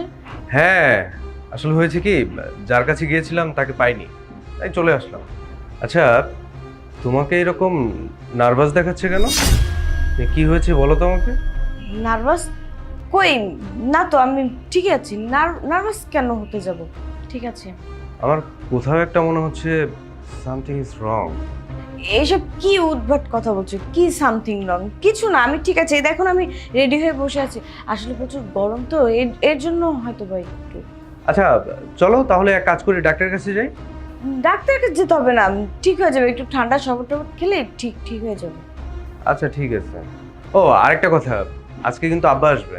আব্বা মানে? আরে আব্বা মানে তোমার শ্বশুর মশাই, উনি আসবে আজকে। ও আব্বা আজকেই আসবে? আরে বাবা, হয়েছে কি, বাবার শরীরটা কিছুদিন যাবৎ ভালো না, তাই গ্রামে ডাক্তারের কাছে নিয়ে গিয়েছিল, কিন্তু এখান থেকে আসলে ওরকম চিকিৎসা তো হয় না। তাই আমি ফোন করে বলে দিয়েছি যে তুমি চলে আসো, এখানে ভালো ডাক্তার দেখাই। এখন উনি তো অসুস্থ মানুষ না, বয়স হয়েছে তো, তাই একটু ভালো চিকিৎসা করাই, দেখি কিছু হয় নাকি। আচ্ছা তুমি আমাকে এমনভাবে প্রশ্ন করলে কেন? মানে মনে হলো যে আব্বা আসবে, কেন আসবে? আচ্ছা তুমি আমাকে এইভাবে প্রশ্ন করলে কেন? মনে হলো যে আব্বা কখনো এখানে আসেনি? কি হয়েছে বলো তো আমাকে। না আজকে তো আমার ভালো লাগছে না। আচ্ছা ঠিক আছে, তাড়াতাড়ি আসো। আচ্ছা তুমি গিয়ে ফ্রেশ হও, আমি টেবিলে তোমার জন্য খাবার দিচ্ছি।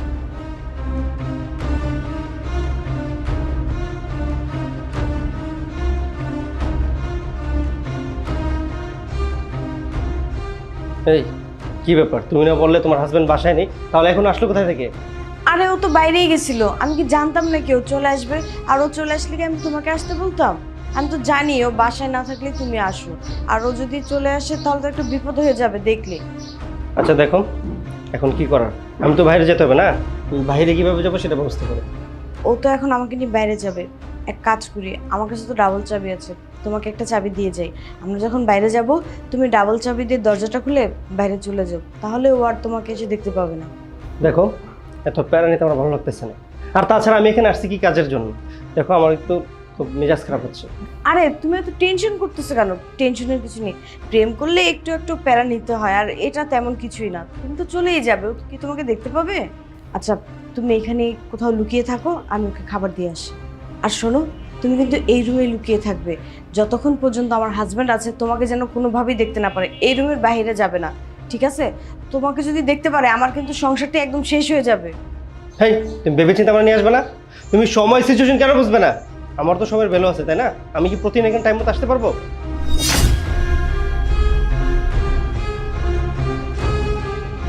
কি হলো, এখনো বসে আছো কেন? চলো। হ্যাঁ আমি তো রেডি, চলো আসো।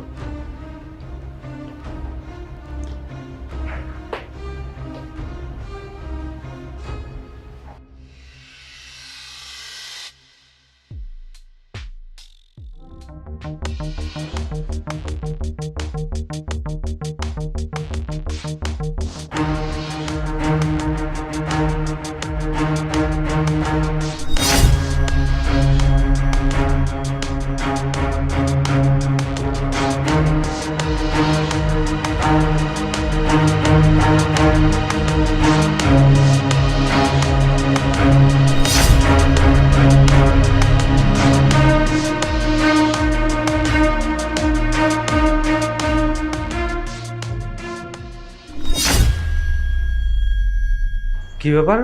ওকে কে আর হবে? মনে হয় চোর। তুমি আমি বাইরে গেছি না, এই সুযোগে ঘরের মধ্যে চোর ঢুকে গেছে। এই এই হট! কি ব্যাপার? কে তুই? এখানে কি করছিস? আমার রুমের ভিতর কি তোর? না মানে এই মানে কি? সত্যি সত্যি বল, এখানে কি করছিস? তুমি চুপ করে দাঁড়িয়ে আছো কেন? তুমি ওকে চিনো না? বলো এখানে কি করছে? আমি কোথাকে চিনবো? আমি তো তোমার সাথেই বাইরে বাইরে গেলাম। তুমি সত্যি করে বলো, এই ছেলেটা কে, এখানে কি করছে? আরে আমি কি করে বলবো? আমি তো তোমার সাথেই বাইরে গেলাম, তুমি তো আমাকে নিয়ে আসলা। আমি কি জানি ছেলেটা কে, কিভাবে আসলো? ও হ্যাঁ, তাই তো। তুমি তো আমার সাথে বাইরে গেলে, তুমি কি করে বলবে এই ছেলেটা কি? কিন্তু তুমি তো এটা ঠিকই জানো না আমাদের তালার চাবি কোনটা? ভয় লাগছে? হ্যাঁ, তুমি কি ভেবেছিলে আমি কিছুই জানতে পারবো না? আমি সব কিছু জানি। সবকিছু জানি মানে? তুমি সব কি আবল তাবল কথা বলতেছো? তোমাকে মানে খুললে না বলে তো বুঝতে পারবে না। না, ও তো এখন আমাকে নিয়ে বাইরে যাবে। এক কাজ করি, আমার কাছে তো ডাবল চাবি আছে, তোমাকে একটা চাবি দিয়ে যাই। আমি যখন বাইরে যাব, তুমি ডাবল চাবি দিয়ে দরজাটা খুলে বাইরে চলে যাবে, তাহলে ও আর তোমাকে কিছু দেখতে পাবে না।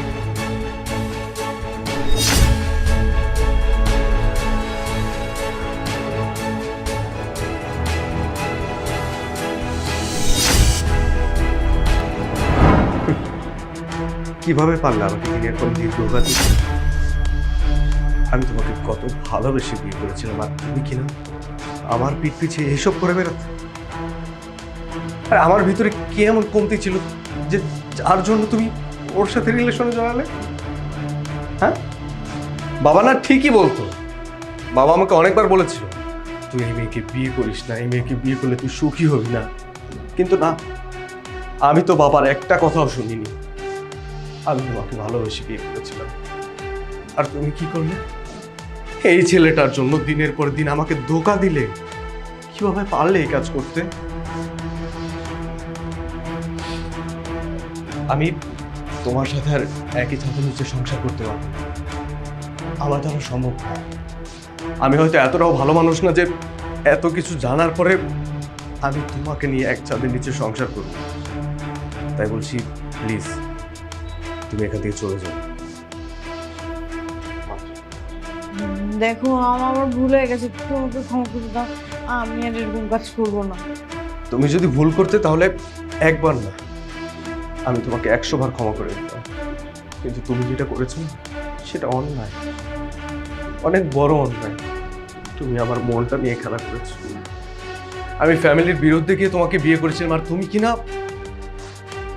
প্লিজ তুমি আমাকে ক্ষমা করে দিও যে আমি তোমাকে ক্ষমা করতে পারছি না। তুমি এই ছেলেটার জন্য আমাকে ধোঁকা দিয়েছো না?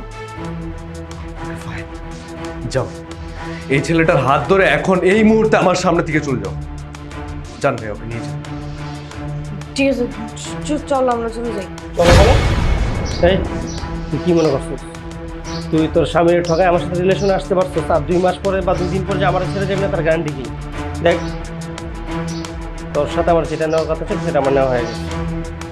তুই তোর স্বামী নিয়েই থাক।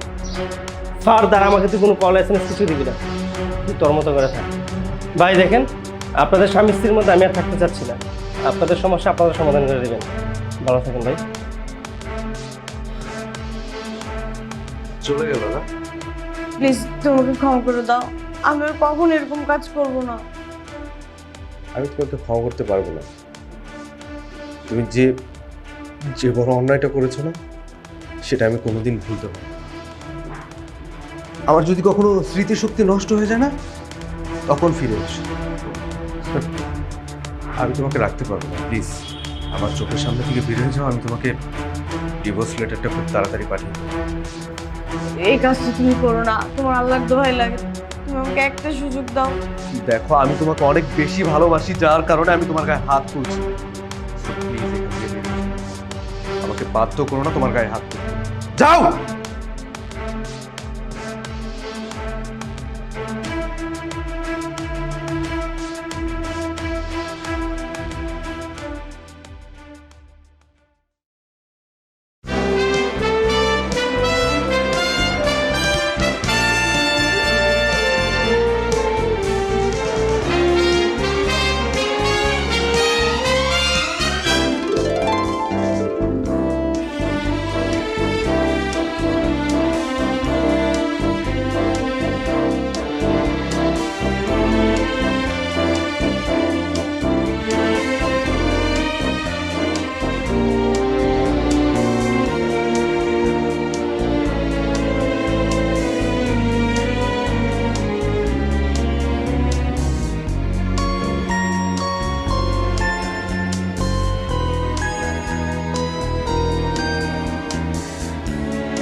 Honestly, Mrs. Cabot, Hector had the pastry chef make up a special cake and everything, and I know he'll be disappointed if you're not there. David, I think what you and the others are planning is commendable. Just make sure you leave sufficient help up front. Yes, ma'am. Say, what time are we having this little bash? I'm supposed to go to the theater. No problem, around 7:30. I told her to meet us in the Cavalier Bar. Nancy! Oh, God, it is so good to see you. It's been ages. How are you, Penny? You look terrific. I am so glad you were able to come. How could I get married without you? This is Eric. Hi, my sister, Nancy. Hello, sister-in-law-to-be. Mwah. Listen, we have got a great surprise for you. I know we talked about getting together this evening, but Eric had a much better idea. A friend of his is going to show you the city. Oh, no, please. I don't want... No buts. It'll be wonderful. Eric says he's a terrific guy, right, honey? Now, I've got to go to a fitting. Eric, why don't you sit down right here? And you give Nancy all the details, and then you can ask her about that other little matter we discussed. Bye-bye. What other little matter? Well, you know how crazy things can get leading up to a wedding. In-laws all over the place. I haven't been alone with Penny for 5 days now. We've all got house guests. So, we were wondering that since you've got a room here at the hotel, and since you're going to be out later with my friend, you wouldn't mind if we got comfortable for a couple of hours. No, that's fine. I understand. You're a doll. Gotta go.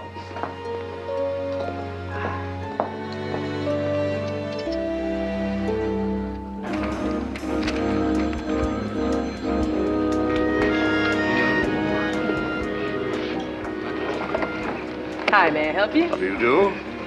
Breakwell, Donald T. Mr. and Mrs. Would you like twin beds, Mr. Breakwell? Oh, no. One bed. Big one.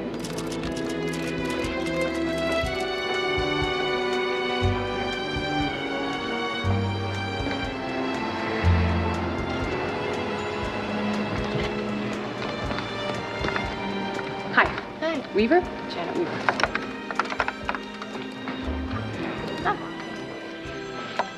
Trying to find someone? Actually, I'm going to surprise a friend. But I think I'd like to take a bath before I see him. There you go.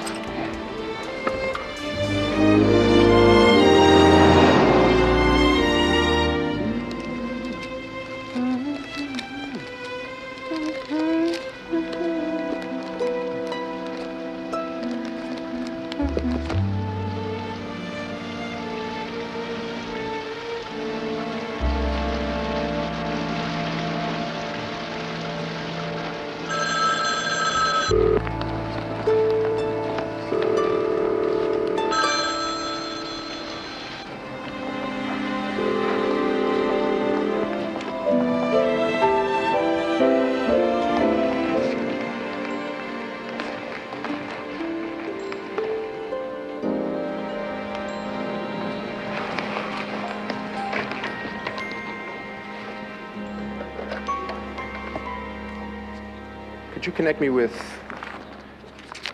Nancy Domenico's room, please?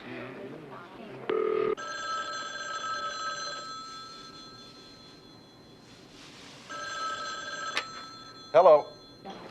I just saw my date, friend. I think I'll skip this one. We made a deal. So we made a deal. Some other time. Now, wait just a minute. Relax. I'm gonna be very polite. What are you gonna do? I'm gonna call in sick.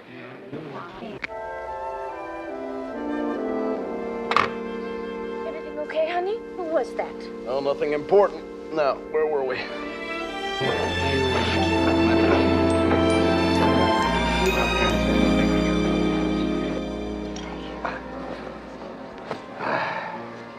Donald, what are we going to do when we get the bill?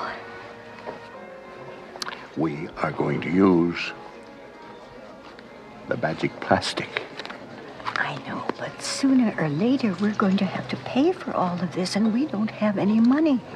Edith, if some dumb company wants to send me a credit card I didn't ask for, why shouldn't I use it? What if they would put you in jail?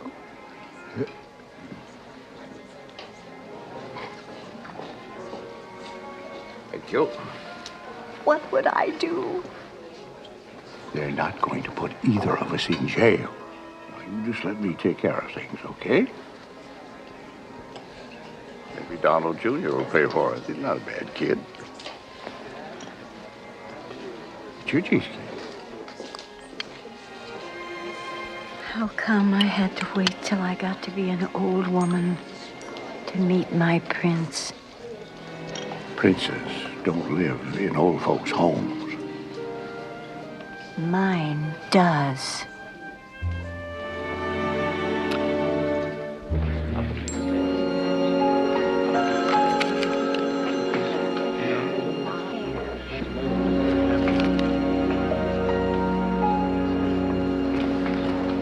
Hey, don't you know it's against the rules of the St. Gregory for any of our guests to look that unhappy? Hi. What happened? It was a real blind date. I never even saw him. He stood you up. I'm sorry. Oh, it's okay. Come on, Christine, we gotta get up there. Hey, listen, why don't you take a hot bath and paint your toes? It always makes me feel better.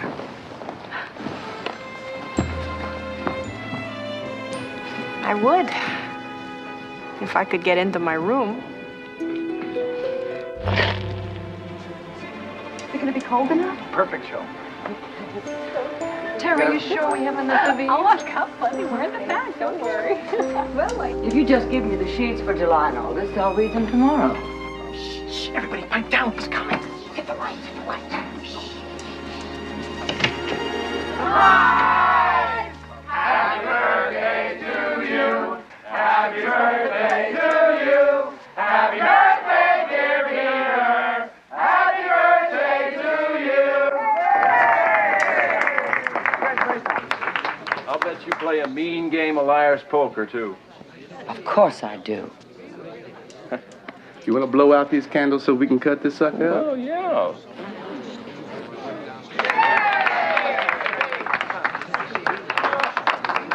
Does anybody have a corkscrew? The top of this broke off. Yeah, I got one. Oh, I'm sorry. I was looking for Peter McDermott. Oh, that's okay. Come on right now.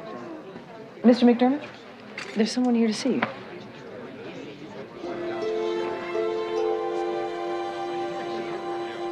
Hi.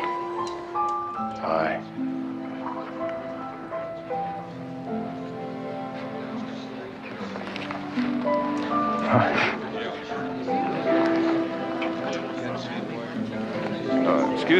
Excuse me, everybody.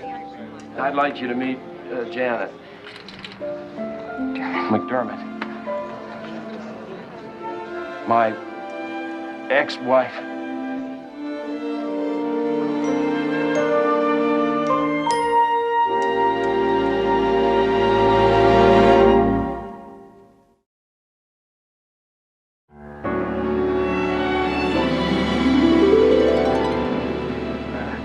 Get going, darling. You don't want to miss that reservation.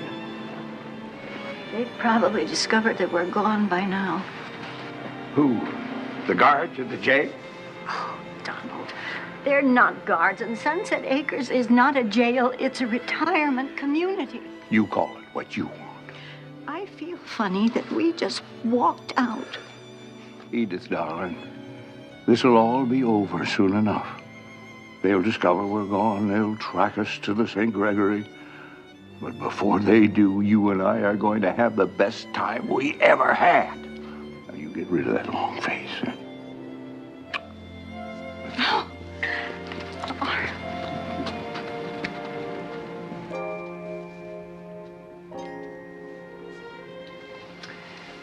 I know I should have told you I was coming, but I was afraid if I did, you'd have told me the hotel was booked or something.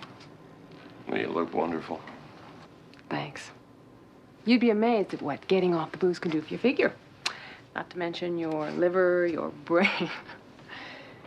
I haven't had a drink for 2 months and 8 days. I'm proud of you. Oh.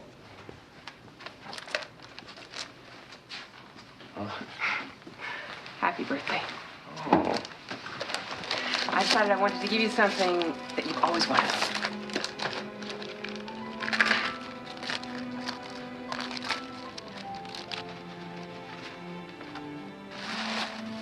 It's the sports car you always wanted.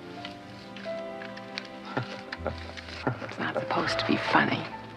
It's supposed to be romantic. Will you please give me a hug?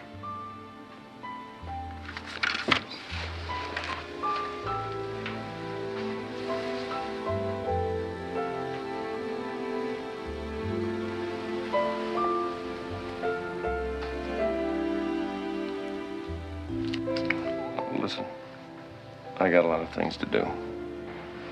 Sure. Yeah, well, me too. How long are you staying? I don't know. I think I have a job lined up. I have an interview tomorrow. I really miss the city. And I've been thinking about maybe moving back. Well, I am not leaving this hotel until you take me to dinner. Tomorrow night? Oh, come on, Pete. The old ex still has a few privileges. Well, lady gives me a sports car. How can I say no?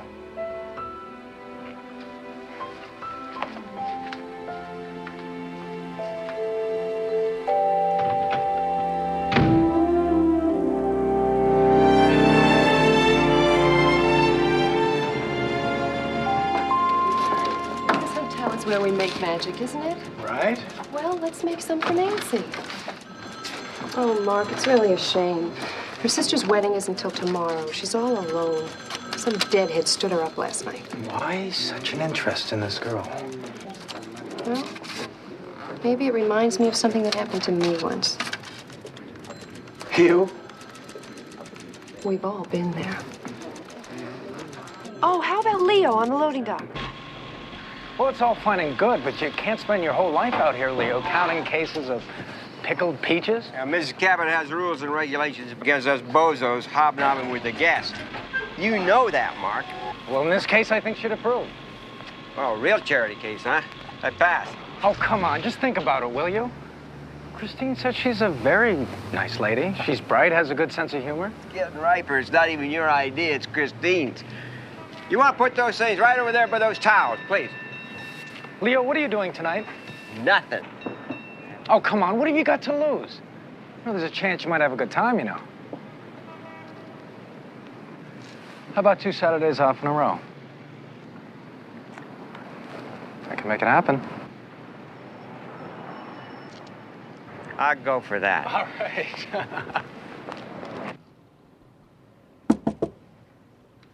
Yes? Maintenance, got your new TV. Come on in. Fella checked out of this room, said that his picture was flopping. Oh, well, I never watch it that much anyway. Oh, yeah, well, I don't watch either. I'd much rather curl up with a good book. Oh, really? Oh, yeah. I'm a real sucker for Sidney Shelton.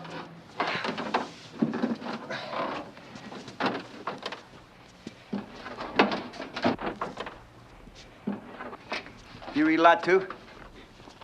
It's my work. I don't mean to be nosy or anything, but, you know, it is Friday. And most people are getting ready to go out and boogie around a little bit instead of staying in their room working. I don't mind. I don't believe that. You here at the hotel alone? My sister's getting married tomorrow. You know, I once heard that there's a city ordinance against young ladies spending the weekend alone in San Francisco.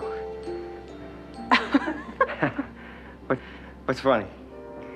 A nice lady I met last night said kind of the same thing.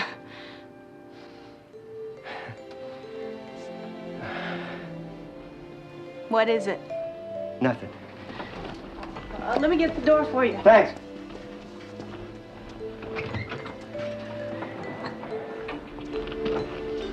You know, this is going to sound pretty forward, and I don't mean it to. But what I mean is, if you're not doing anything later, how'd you like to go out?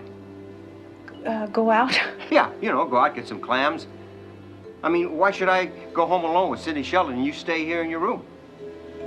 Well, I've never been to Fisherman's Wharf. No, Fisherman's Wharf, that's for tourists. No, I got a better place. My name's Leo Cooney. I get off at 4. Nancy Domenico. Okay, Nancy. 526, Nancy. I got it.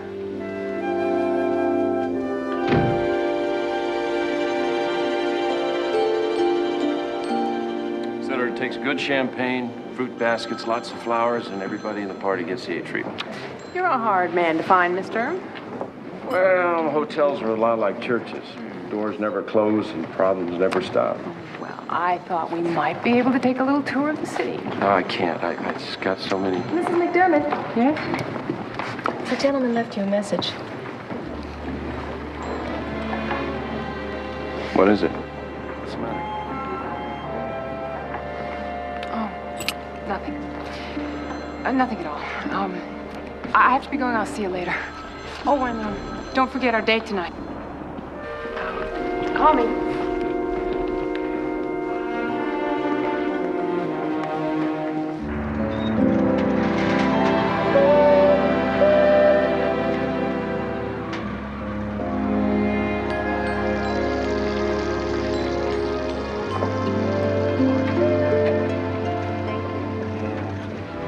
Can you get that? Okay, hey, we got one right here. That's lucky, because this place is generally packed.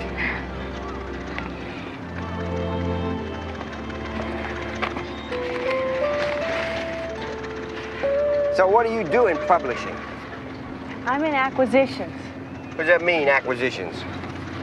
It means I read a lot. And I buy books.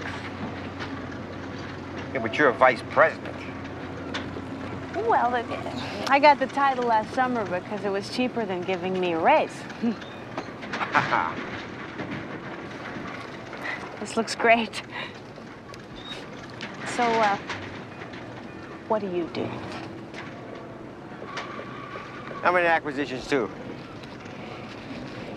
Yeah, I bring in towels and grapefruit and light bulbs and... Well, it sounds like a lot of responsibility. No, it's a lot of lugging and toting. I don't really have to use my head. See, when I was a kid, my plan was to be a big success by the time I was 30. And then I moved it to 35. And I think I'm gonna have to move it again. Here. Oh. No, you got a crack at it. Here.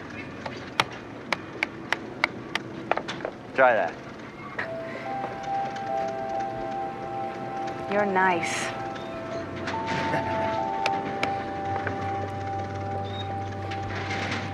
And you have the success of just being a nice person.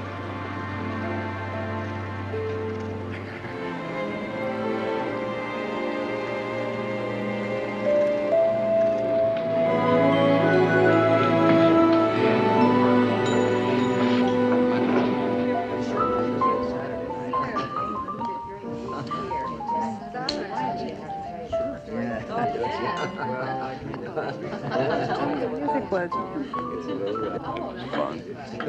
If you like roller coasters. With a twist for the lady. Thank you. And a brandy for Mr. McDermott. Sure you don't mind? No. You would be so proud of me. I'm even going to all the meetings. Well, aren't you going to say congratulations or something? Why? Because I'd like a little approval. That's why. You mean sort of like permission to feel okay about yourself? I already feel okay about myself. Then that's all that matters. You can be really tough sometimes, you know that? Janet, I get the feeling that what you're doing, quitting the drinking, joining AA, going to the meetings, all of that you're doing for me, you're doing for your folks, and you're doing for all your friends. I guess if I had to pick somebody, I'd say I was doing it for you. It won't work. What are you talking about? It won't stick. You'll find yourself in a pressure cooker one day. You'll feel like taking a belt. You'll resent all of us telling you no, no, and don't touch it. And you'll think, wait a minute, they can't tell me what I can or can't do. I wouldn't do that, Pete. You gotta do it for yourself, nobody else. You do it for me, you make me responsible. I don't want that kind of heat. I love you. I swear it's behind me. It's all over. Couldn't we just start all over again?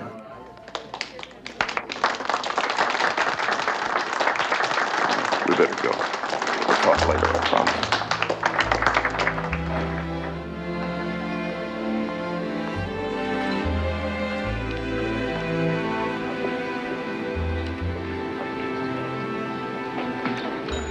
Will I see you later tonight? I'll try. Try hard.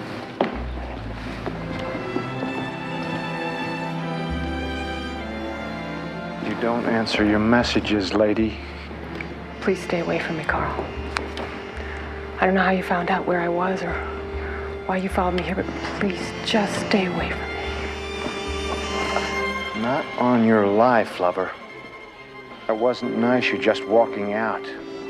I've got our relationship to protect.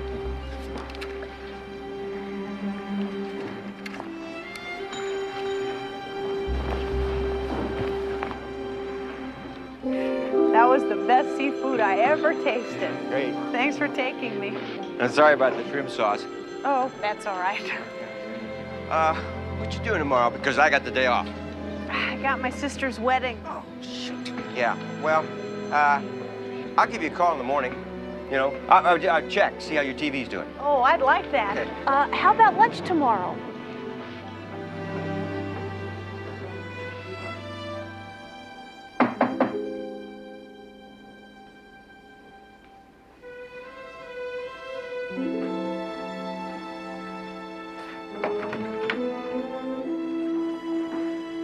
Are you all right? Your message sounded like it was something important. It is.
It really is silly.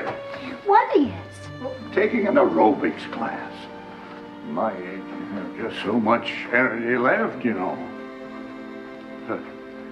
Let's go back to the room. Have a little nooner. Hmm? Donald, you ought to be ashamed of yourself. Oh, let's go.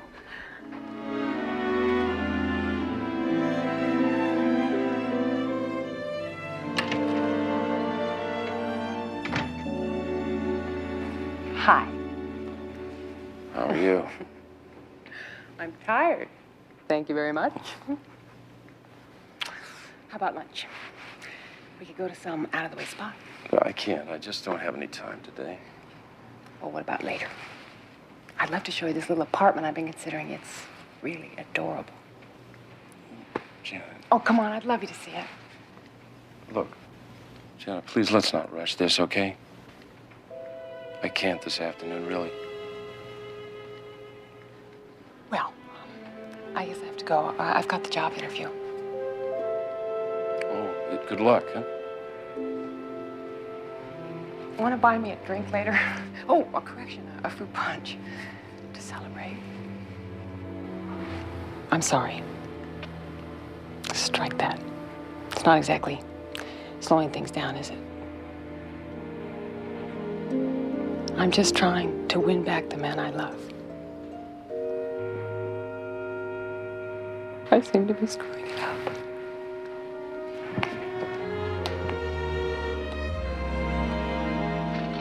You know, I've been working here for 3 years, and this is the first time I've been in this room.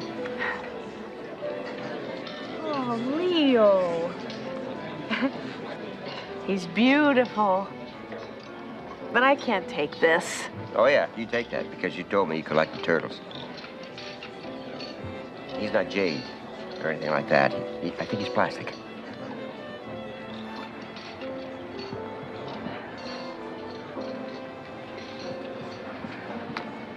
Nancy, hello. Could I speak with you a minute, please? Excuse me. What the hell are you doing? You were supposed to be helping me get dressed. I know. I'm sorry. I'll be right up. Who's that? It's Leo. Leo Cooney. He took me out last night. Oh, good for you, honey. For heaven's sake, don't bring him to the wedding. We've got to keep up appearances for Eric's family. You understand?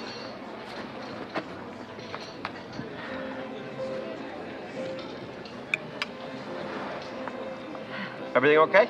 Oh, yeah. Fine.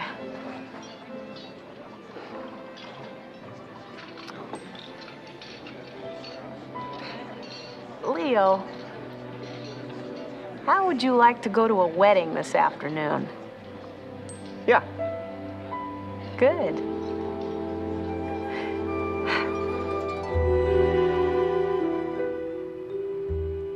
Would you like to finish this another time?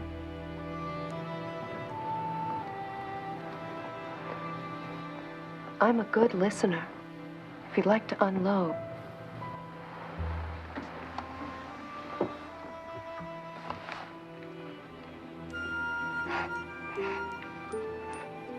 You ever known an alcoholic? My Uncle Gus, I think. But I never saw much of him. It was like living with two people at the same time. I was in love with one, and I wanted to run from the other. I never knew which one was going to walk through the door. Mrs. McDermott? She was the most loving woman I'd ever met. When we were first married, she'd have a little wine now and then, claimed it helped her over her shyness in front of other people. Within a year, it was double martinis at lunch. Her health went downhill. Twice she nearly killed herself. Never remembered anything. Took her car into a ravine one time. Another time she fell through a glass top table.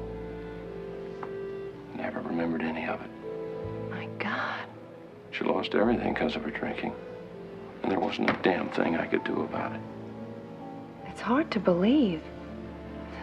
She seems so nice. And she looks wonderful. Well, she stopped.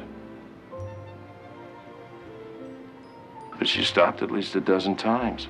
And each time it was so great. But then the monster came back. It scares me. You know, it scares me a lot.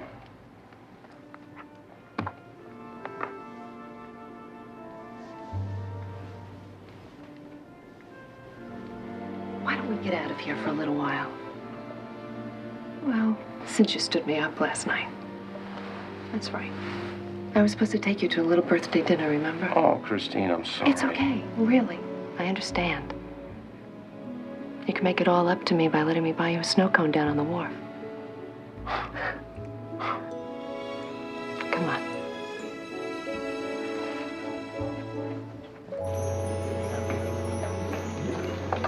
Oh, Mrs. McDermott? Woman just called. Said the apartment that you were looking at has already been rented.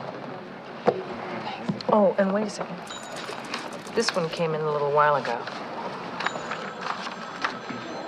Thanks.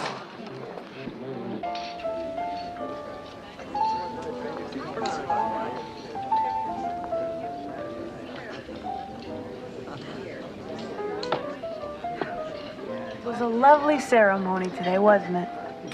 I don't think your sister likes me. Does it matter? Not to me. Well, good. And it doesn't matter to me either.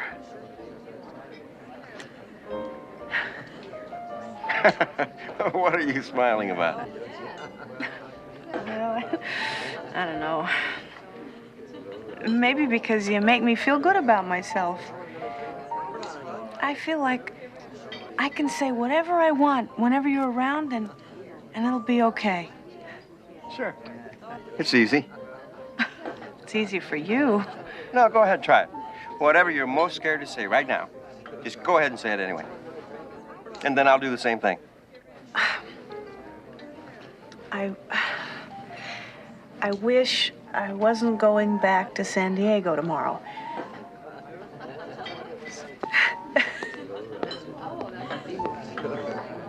They told me I'd find you in here, Cooney. Now, what in the hell is this about my having to cover your shift next Saturday? No, wait a minute. Come here, Bunker. I can You explain want this. time off, man? Just ask. Don't go making deals with Mark Danning just to keep some single broad happy. And from the looks of her, doesn't seem like it was worth it, pal.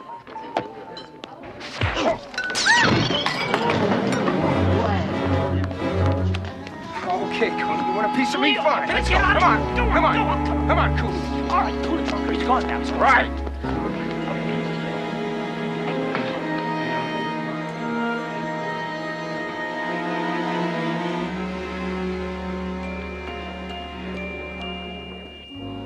Mr. Killian, please.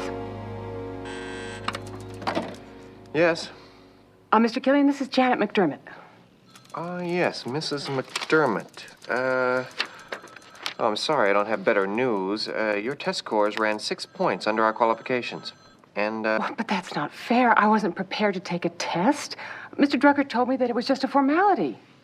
rather unfortunate. He really has no authority to make you any promises. In any event, there's nothing I can do.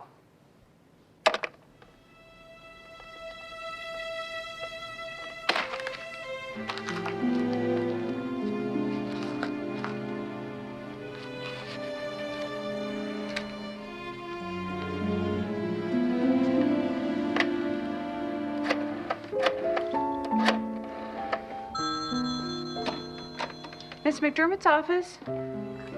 Yes. This is Janet McDermott. Is Peter there? I'm sorry, he's not. I'm not sure where he is. Thank you.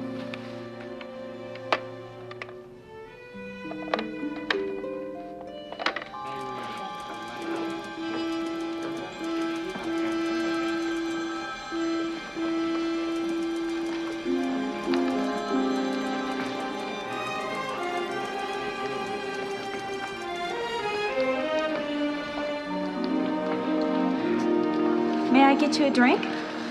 Yes. Virgin Bull Shot. Thank you.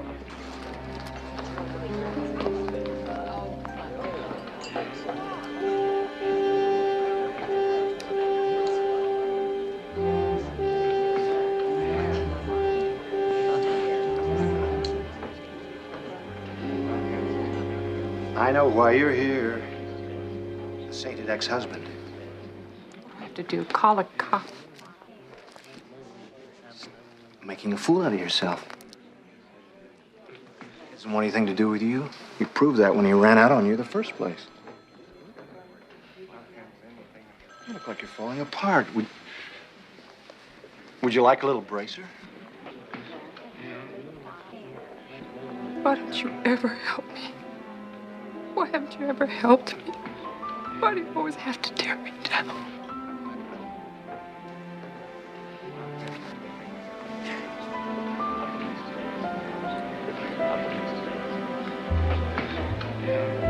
Looks like your old beau has already been spoken for.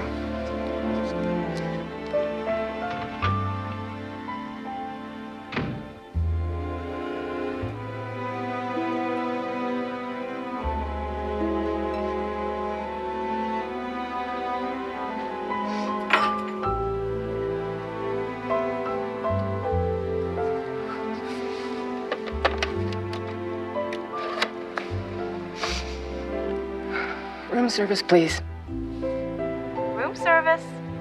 Yes, this is Mrs. Weaver in room 315. I'd like a club sandwich and some French fries. Will there be anything else? A bottle of scotch and some ice.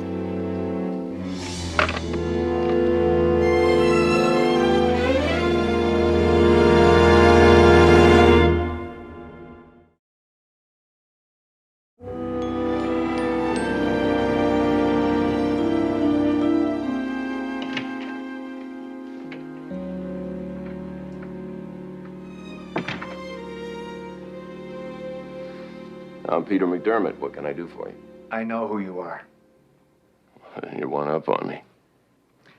I came to talk to you about Janet. I don't know what she told you, but I wouldn't want you to get any notions that she's changed. You know her, do you? We've lived together for the past 6 months. Janet's a nice girl, but she still enjoys the sauce, you know? And I give her what she wants. I don't stand in judgment.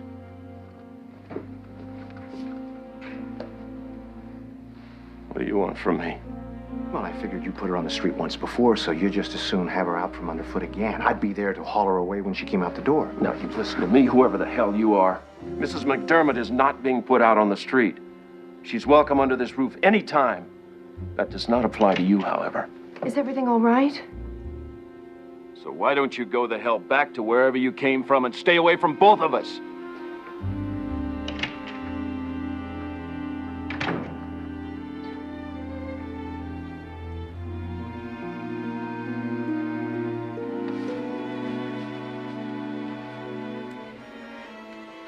Donald, I think it's time we went back to the home.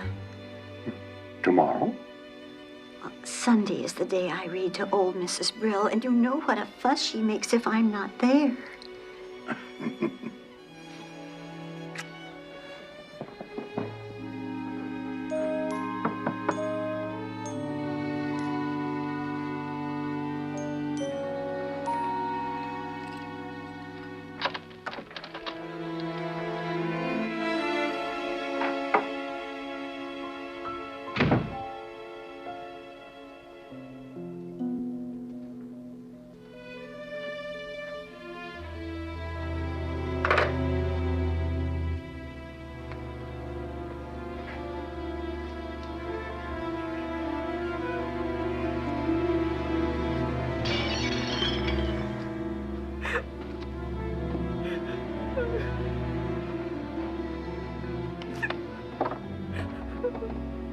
Janet?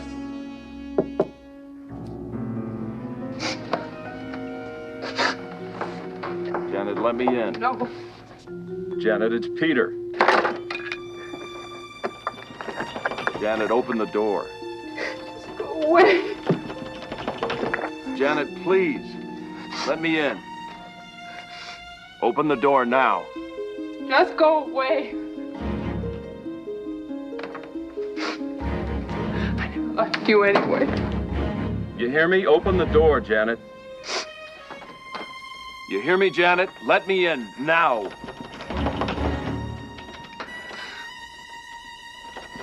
Janet, open the door.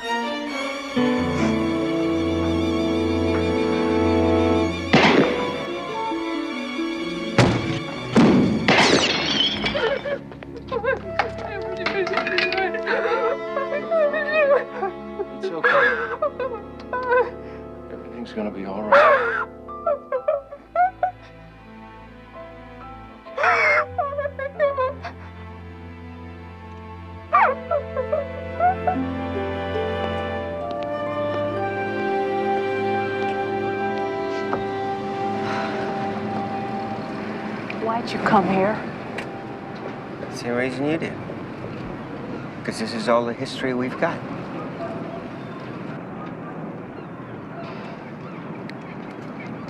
And now it's my turn. To do what? To say something that I'm really scared to say.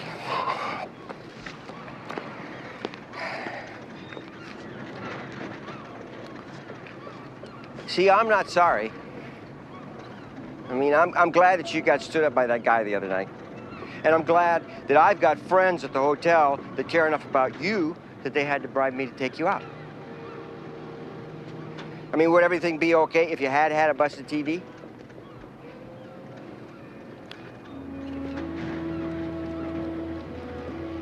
I like you. And I like you a lot. Because you make me feel good about myself, and I want more of that. And how it started is that doesn't make any difference. You're a big, smart executive mucky muck. You should know that. Would you stand up?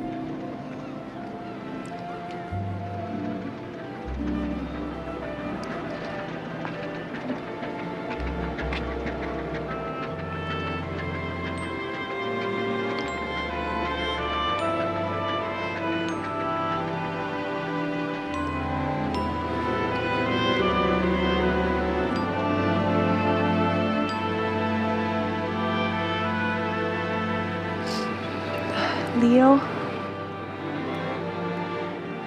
my TV's still broken. Could you come back to my room and fix it?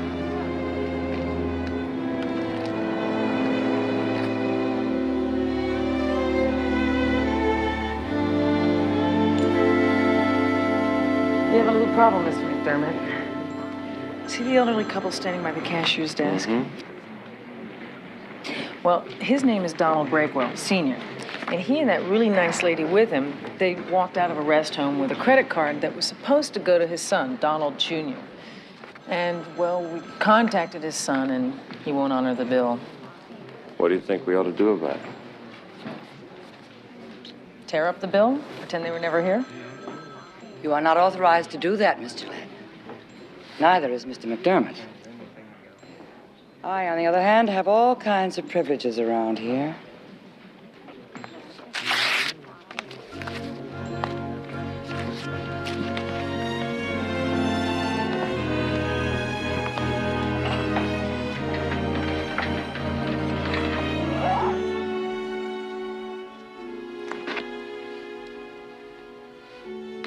Maybe it's true what they say about hitting bottom.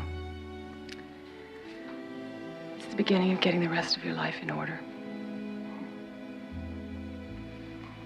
Don't worry about Carl. He's just a man that I thought I needed for all the wrong reasons. I'm going to my sister's house in Oregon. She said that I could stay as long as I wanted. Good. I promise that I'm going to remember what you said about doing it for myself. I want my pride back. And my dignity. And my self-respect. I don't have any of those things right now. I'm sure you do. No, I don't. But I will. And when I do, I think I'm going to have everything again. I'll send you a check for the damages. Oh, don't worry about that. No, I have to. It's one of those steps I never paid attention to, you know. I mean, going back and righting the wrongs of the past. I only wish it was as easy to repair the hurt that I've caused you. As easy as I could fix a broken mirror. Oh, Dave, just those 3 bags. We'll be right down. You know, they have a little ritual in AA. When you've gone a year without a drink, they bring you a cake with a candle on it. It won't be hard to remember what day my birthday is.